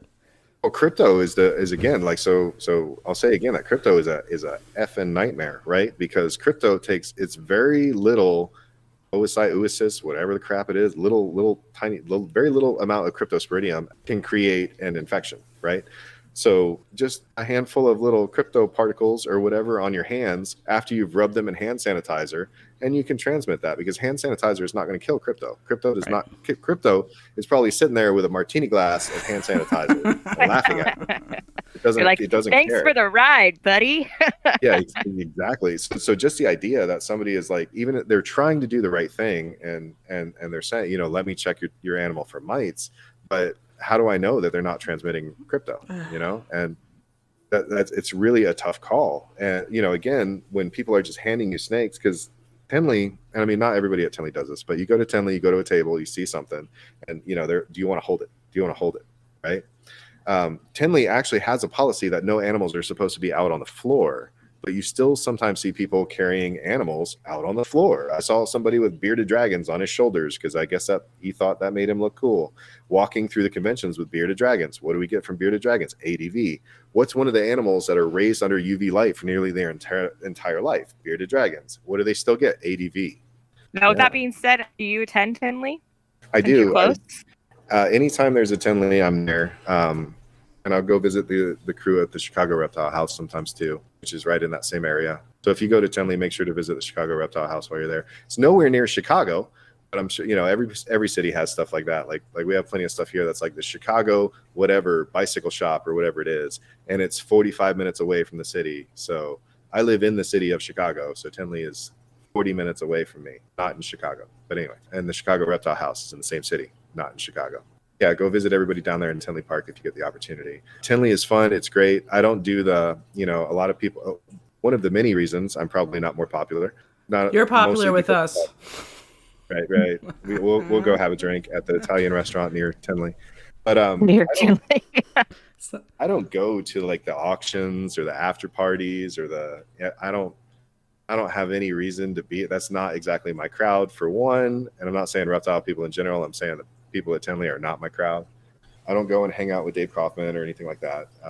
But I do go there and pretty much spend the entire day there. I mean, if you watch some of the recent Tinley videos, you probably saw me hanging out with Cusco, hung out with Pack Pythons for a while, Pack Pythons is another one that you can see his videos where he sent a lot of good. Yeah. He ended up I've with seen all Nidal his videos. And so what was his first question? His first question wasn't, somebody give me a match so I can burn down my house. His first question was, how do I isolate these snakes and get to a point where I can recover my collection? Is there a way that I can keep these snakes? And I think he was going to try to keep a positive collection, but that positive collection started to crash with disease.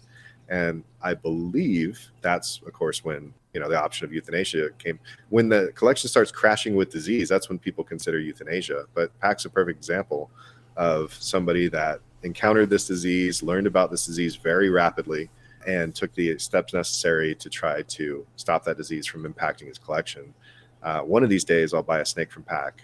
I need another quarantine room. We'll run out That all of us every time. Have to keep every room of the house, bathroom, and the shower. I'm just going to shower with these ball pythons. Yeah. Pack's got this cool little rack thing coming out. He's fun to talk to. Oh yeah, I've been following his pack rack. So I would also like, as far as Tinley goes, and I mean, of course, I'm not an endorsement or whatever, but I mean, it could be an endorsement, I guess. So I ran into some people called 402 Exotics. Actually, let me make sure that that's the name. The area codes, right? So I'm not really good at numbers. So it's 402 Exotics. And so I ran into them, and they had these little guys called Kenyan zebra skinks. And I don't know if you've ever, they're small little skinks, and they're super fun to watch, and they can live communally just fine. And so I picked up 3 little Kenyan zebra skinks from them, and they've got a pretty interesting little website where they talk about the ethics of raising these animals, and they try to keep UV light, all that other fun stuff. And it was a really cool, just hanging out and talking to them. They had some really cool chameleons. And so I've done the environmental swab and tried to get a little piece of poop for these little zebra skinks, and no crypto, no nothing. But I'm excited about those two. I think they're really cute. But Kenyan zebra skinks. Last question, I think. Do you want to talk about the crypto and the rubber boas? Oh, my rubber boas. I'm still sad about that. Yeah. So at one of the Tinleys, it was an off-season Tinley I went to, and I found rubber boas, and I've always been fascinated with rubber boas. I really like rubber boas. They look so silly.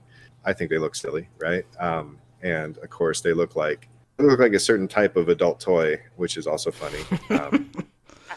But yeah, they're really cool. They're really cool animals. And so, looking out into one of the only 2 boas in the U.S., blah blah blah, all that other good stuff. But I really thought it was neat to have a snake that you see out basking while there's still snow on the ground, right? So that's mind blowing, right? Because you'd think, just keeping snakes for a while, if there's snow, then they're just going to explode and die because it's too cold, right? But rubber boas, absolutely, whatever, they're just going to hang out in the snow, right?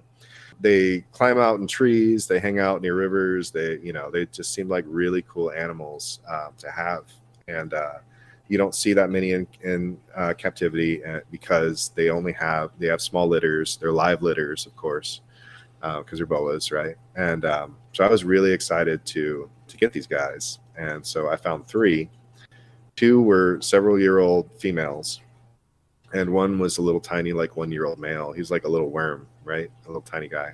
There's not a lot of great information about rubber boas out there. So you go and try to look up, like, what people are doing with these things, and there's not a lot of great information. So I got these rubber boas, and the little boy was hard to feed because he was so small, but he started to eat just fine. But the 2 females they didn't want to take food. And then finally they started to take food. And of course, if they're not eating, then that means that they're not pooping. So that means that you can't test them, right? So I'm just waiting to be able to test these and just try to get some sort of fecal out of these guys. I don't know what to expect. I don't know if I should be looking for mycoplasma. I don't know if I should be looking for, you can look for the normal stuff, like, peek in their mouth and see if they have any abscesses and stuff like that, or any flukes or anything weird. Flukes are I don't know, flukes are weird, right? But anyway, so you can try to see if they have anything weird going on, right? And they seemed fine. Of course, they seemed fine. That's the big neon banner. They seemed Everybody's fine. Right. Yeah. And probably, I don't know, 4 weeks in or something like that, when they finally started eating, the two females would start regurgitating the rats. So that was about the time that I did finally manage to get some poo at the first site of the regurgitation. And it was like middle stage. It wasn't late stage or early stage. It was like middle stage regurgitation. So really weird, right? Yeah. But at the first sign, I dragged them over to my vet. And of course, the veterinarians were, what in the hell is this? This is the greatest thing I've ever seen. You never see these in captivity. They're so excited, right? And so they went ahead, did imaging, all this other stuff. There's masses inside of both of their stomachs that they couldn't really identify. And so right off the bat, of course, I'm already crying, and there goes my $3,000 or whatever the hell I spent on them. It was up there. It was like $3,000, something like that. $2,000, $3,000, something. I don't know. But yeah, there were masses in both of the female stomach. The little boy didn't seem to have anything going on, but the male had been kept away from the females.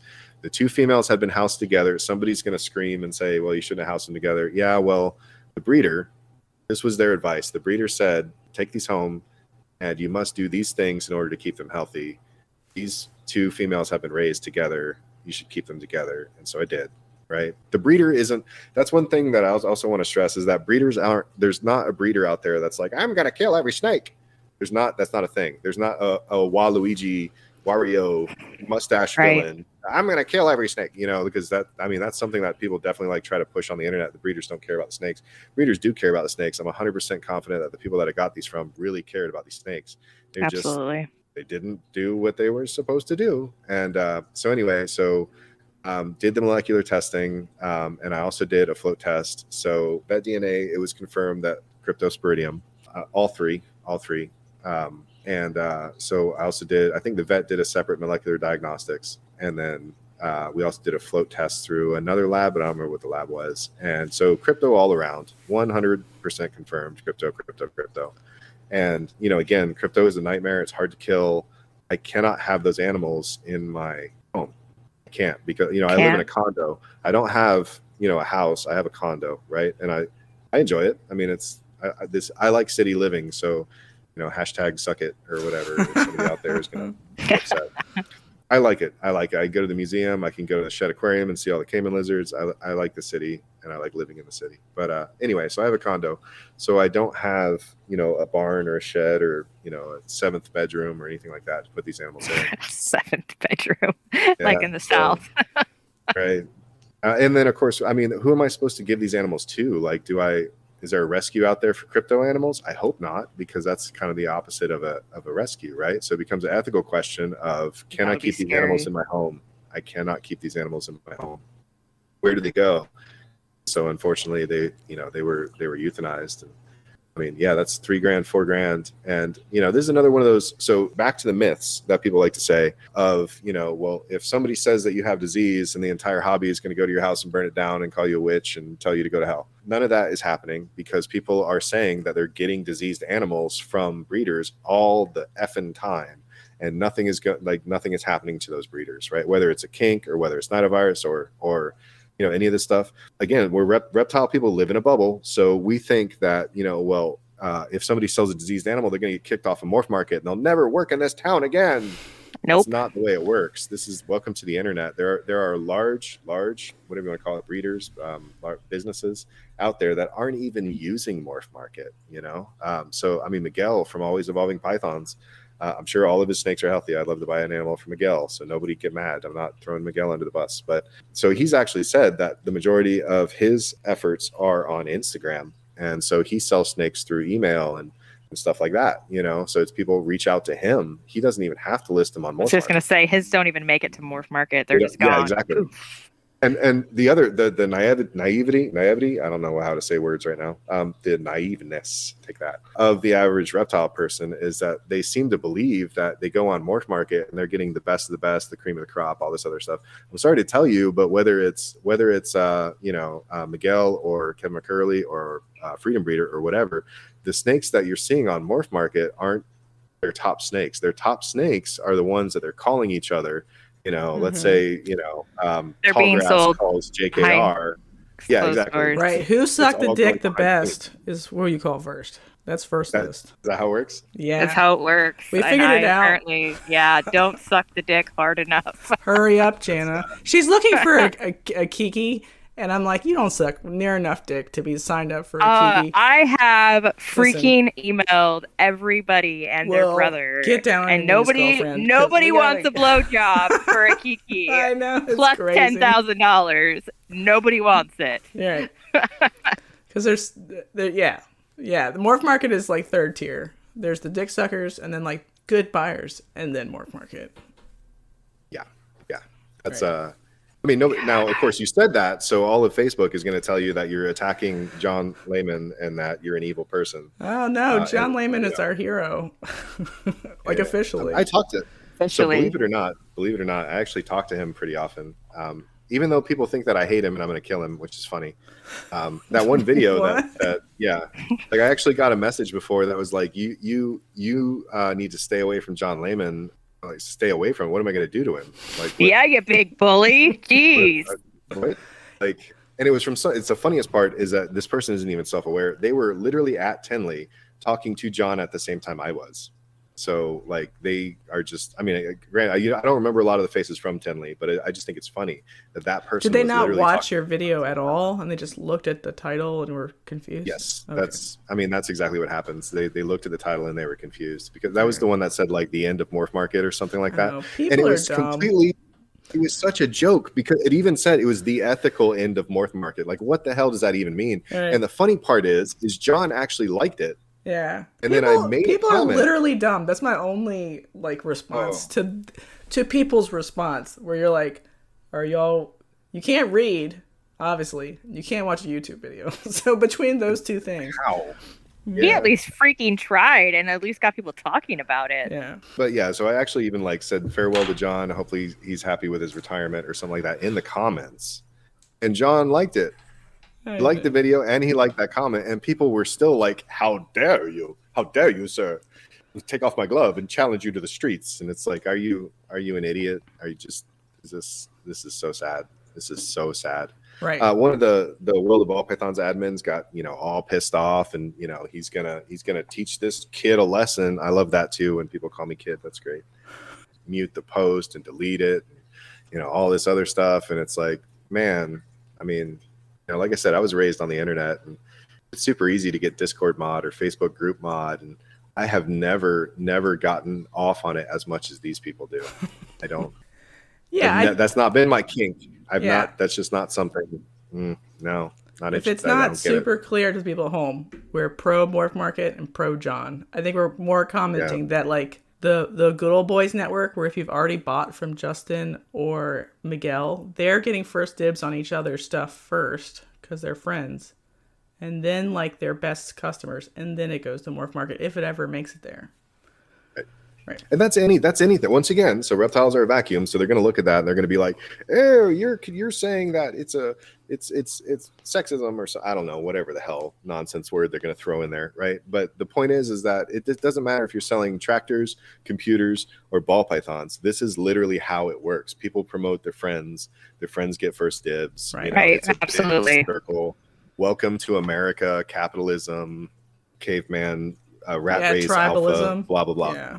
Yeah, like get it. Oh yeah, I'm sure that Miguel drops like big numbers with Justin. If I was dropping those big numbers, I'm sure that I would be getting just as good of pick as Miguel gets. I'm not being excluded because I'm a girl or because I'm a no name. I'm being excluded because I don't have that relationship.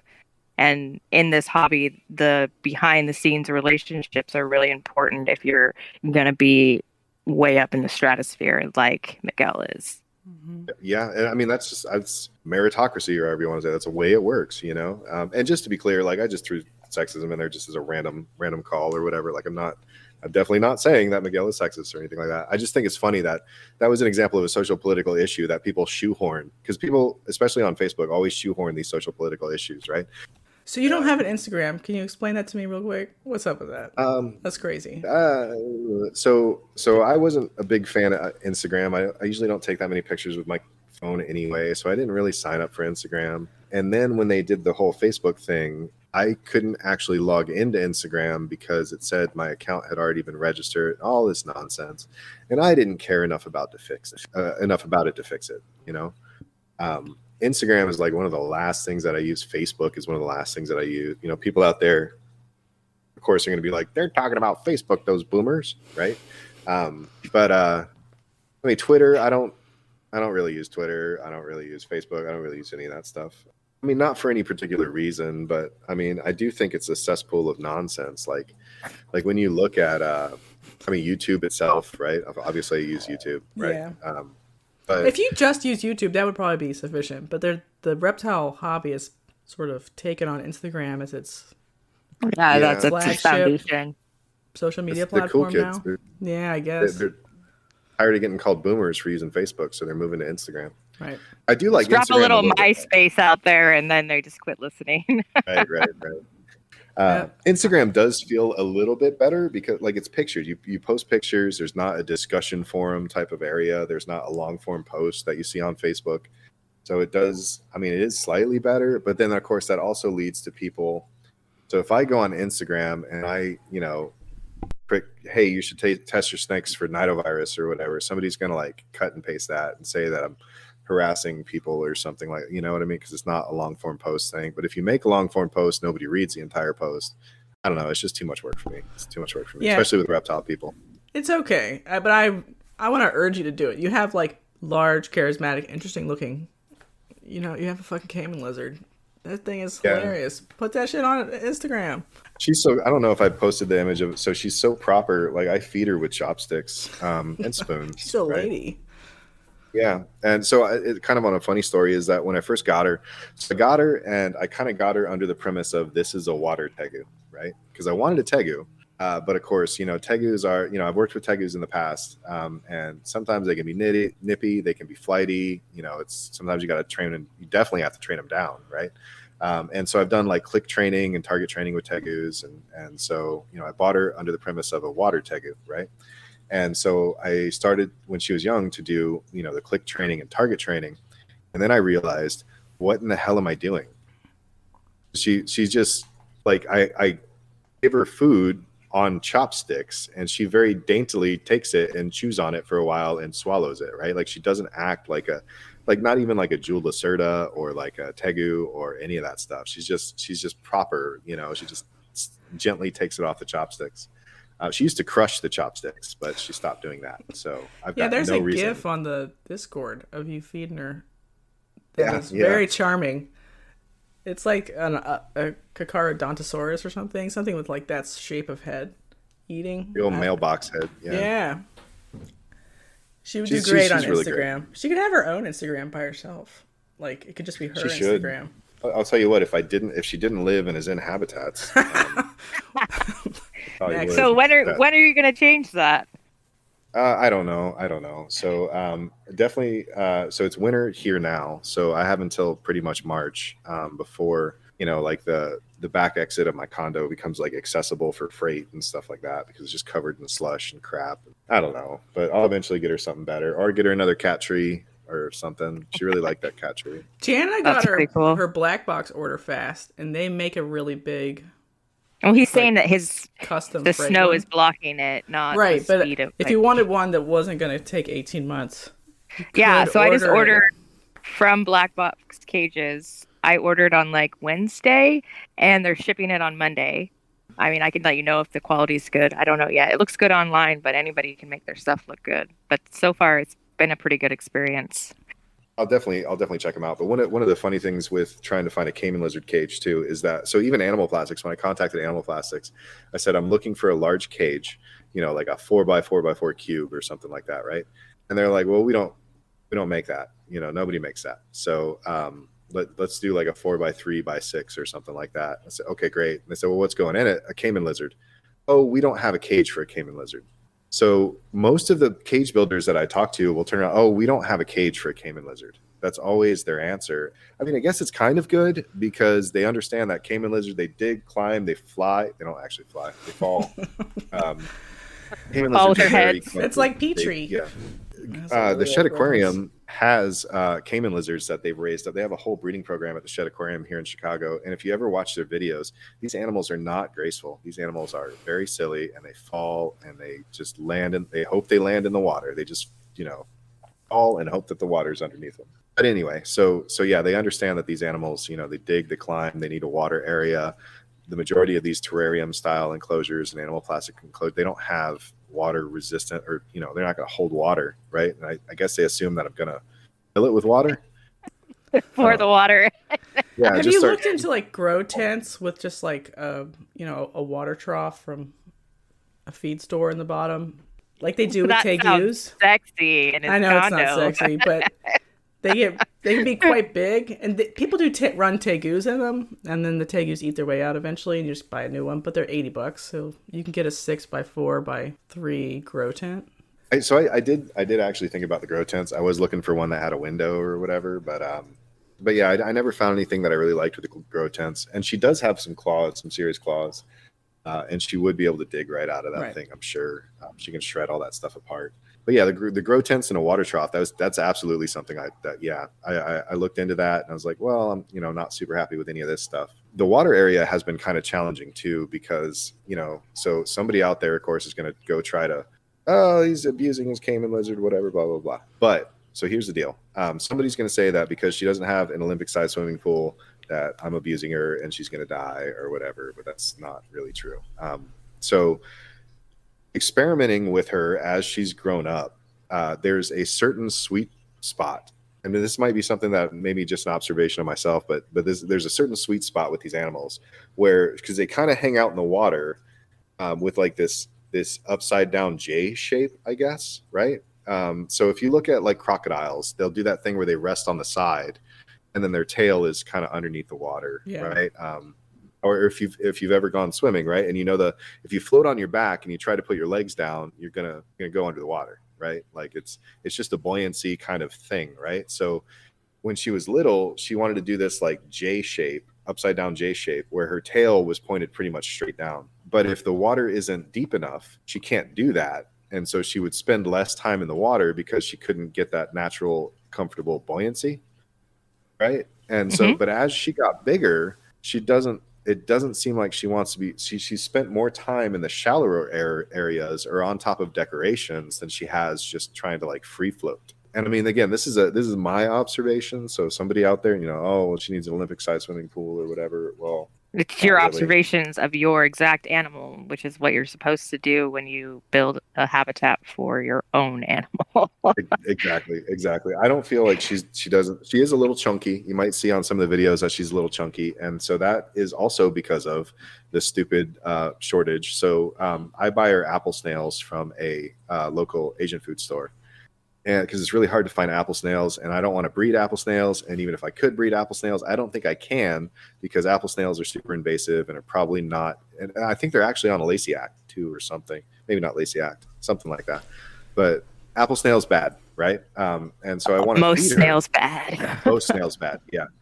We have these tiger mollusks here. I don't know, or mussels, tiger mussels. I don't know what the hell they are, but they clog up all the waterways. Zebras, maybe that's it. Zebra mussels. Yeah. Will they eat like bivalves that are shaped like that, or just snails? So she'll pretty much eat anything that's freshwater seafood. She'll also eat mussels, turkey, chicken, clams. She loves those. Sometimes, so she's a high class. High class lady. No wonder she's dainty. You better get her. She got lobster. Yeah. She's like, I'd like some escargot. Thank you. Yeah. The Asian store is good for all that. They know what's up. The international markets. Yeah, and I mean, they have like plantains and red bananas and all that other good stuff too. But of course, with COVID that place was like empty. All the shelves were empty, right? Yeah. So she ended up eating a mix of lean turkey meat because she loves that stuff. And so lean turkey meat, the reason that I chose lean turkey meat is not just because herded or carnivore, because she's not, I mean, I don't know. You can argue whether or not, lean turkey meat counts in there, but so it's not, I didn't buy that because carnivore. I bought the lean turkey meat because lean turkey meat is full of potassium and tryptophan, and that's what the snails are full of. So that was the closest meat that I could find. So that was, and of course that's my own internet research. I could be totally wrong, right? But I went and I bugged somebody at the Shed Aquarium, and they're like, yeah, whatever, you lunatic, get out of here, right? But they didn't say no, so that's what I went with, right? But yeah, so I was using lean turkey meat. I use the and this is a terrible the blue tongue skink and monitor chow or whatever it's called. It's like it's in a can. I think it's Zoom Ed makes it or something like that. That stuff is mostly corn and it's like cake. It makes her fat. So don't use that if you have a Caiman Lizard. Like maybe I don't use it with my blue tongues either, but it was something that she could eat, so I got it for her, and she immediately blew up and got fat. So that's a terrible idea. She loves it though. Have you tried like the veggie meat blend Reptilinks that are for tegus? I would absolutely love to try that, but if LB doesn't eat that, then nobody else here would. Right. So I haven't ordered them. Right. So I don't have anybody to get them to. Right. Yeah. I absolutely would. Like if Reptilinks is listening, like guys, like give me some snail. Go get some apple snails from the Asian market and stick it in the same blender and send it over because I need that. Yeah. And a lot of people out there with skinks, a lot of people out there with tegu, that would be, the Zoom Ed snails that people feed to literally everything. The apple snails are better, right? So think of some apple snail links. I think that's it, unless Jana has another question. Nope. I think we covered a lot. I know we did. A lot. We did great. Elijah, you did great. Where can people find you if they want to send you a loving, coherent, well thought out message with no complaining in it? Offering to beat my ass at Tenley again, right? Yeah. So you can find me at Tenley. That's not a challenge to fight. Unless I don't know. They have security there. Let's go. Whatever. But you're going to the March one, right? Yeah, I'll definitely be at the March one. And again, I pretty much spend like at least 6 hours a day just walking around there, just because. It's fun, and there's always new stuff to see. I really one of the Tenleys I wanted to see the Sabu pythons. Somebody had a couple Sabus. I love seeing the stuff that so the last Tenley you had Casey Cannon and Nick Mutton, or I'm not sure if Nick Mutton was there. Billy Hunt was there. So all those guys were there. Really cool stuff. But yeah, so I'll definitely be at Tenley. I hang out on the Discords, but as you said, you can't really find me on the Discord. And then, of course, through the YouTube channel, which I'm probably going to rename. So all that being said, you probably can't find me. But if you do. Hence infamous. Yeah, hence infamous. Find me on World of Ball Pythons. Somebody on there having a fit about something. Sometimes I visit that group. What's the name of your YouTube channel for now? So people could subscribe if they wanted to. This is the fun. So the entire here's the backstory of it. It's Reptile Information Review. So it's RIR, and the entire reason that channel exists is not because I want to be a YouTuber. I never want to be a YouTuber. I don't care about that. But anyway, yeah. So I have no conflict of interest. I don't care if you ever buy a snake from me. For the people out there that are shouting at me and telling me they're going to beat my ass at Tenley, yeah, they're breeding killer bees and single gene fires. I'm never going to buy those. Never going to buy those. My favorite thing to get is the message that are like, you're going on my do not sale list. And sale is spelled SALE. Like, I'm never buying your snake, you illiterate person. Right? I'm never going to buy a snake from you. Put me on all of your do not sale lists. Put me on your do not contact list. Put me on your do not date list. Put me on all of your lists. I don't care. But anyway, so the channel is called Reptile Information Review. And so it was actually made sort of as a joke for myself. I made it for myself. I didn't make it for anybody else. I made it for myself. If you look at the letters of Reptile Information Review, it spells rear. So I literally pulled this out of my rear. And nobody gets the joke. Everybody thinks that this is some super, super serious channel that, is supposed to like they think I'm actually like competing for National Geographic or something. I don't know. Right. I don't know what they're thinking. Like, so are you still like thinking of a new name, or if you have one that can premiere it live here on this shittiest podcast of all time? Go. Shittiest podcast of all time is mine because it's literally out of my rear, right? I can't believe nobody got that joke. Like, nobody ever gets jokes on it. They're so serious, right? So serious. Anyway, so I think I'm just going to rename it to something simple and stupid. Just call it like Reptile Rants and then just go, All right. That might work for our current generation of keepers. They will get that. Yeah. It's simple. It should give people the hint that you're not supposed to consider this as an academic journal. And even if you were considering this as an academic journal, most of you can't even interpret academic journals, because if you could, you'd be testing your animals for nidovirus, right? So like, yes. I don't know why they think that like every YouTube video is supposed to be an academic journal or something like that. I guess because of people making these YouTube channels that are, You know, I'm going to tell you today that ball pythons live in trees, and my proof are terrariums from Facebook. Are you serious? Get out of here. I'm just not interested in doing any of that. If you have a better name, I don't know. Definitely, I'm up for. All right, we'll put it to the Discord. See what pops out.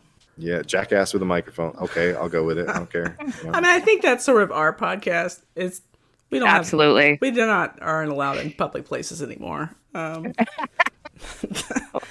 You know, we put up a good facade that we're normal, but I'm not. Jana, she was jury's still out. Yeah, I didn't think so. Sucking dick earlier, unacceptable. For a Kiki, come on. Okay, it's worth it. It's worth it. You're right. It's so worth You're it. Right. What the fuck? I gotta put all those teenage years to good use, you know? Thank you for coming on, Elijah. I think we did a good job. You were a great guest. Hopefully somebody will reach out to you with a nice comment, because I think you've helped a lot of people. I'm going to be honest. Like, your Animals at Home interview was very good, and I thought you did a good job of presenting like a logical reason of how to intake an animal and why to test. I thought so. I thought that was I tried really hard to do the whole, like, let's tell a story, and it's an actual honest story about these animals that I got. You know, let's all that other fun stuff, and I'm glad that Dylan gave me the opportunity. I still give Dylan a hard time because, you know, I still had a vet on there that was like, oh, you can't transmit diseases at a convention, sir. Don't say this. You know, right. And, you know, Dylan doesn't fact check or anything like that, which is, you know, by all means, somebody go fact check me. I even threw in some random stuff for people to talk about, like the hognose and snake thing on the Discord. You know, I talked to, you know, not going to throw anybody's name out, but you can see on the Discord that I talked to somebody about hognose snakes. And it always trips me out that these are an animal that are pervasive throughout the hobby, and we don't know anything about them. Like, you know, what is their actual venom? Like, we know more about boigas. We know more about boomslangs. We don't know what venom a hognose snake has. Dr. Loafman's book, I'm hoping, will be like the best meta-analysis possible, because he's actually doing it like a meta-analysis with citation. So that's the only hope I have right now for you know, hognoses, like as the whole clade. That's all we got. That's all we got.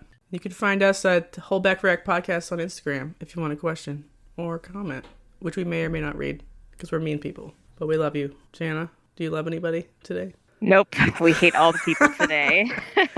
No, it's all right. If you have any feedback, want to leave comments, we will retort it in the next episode. Bye, sort of. Bye.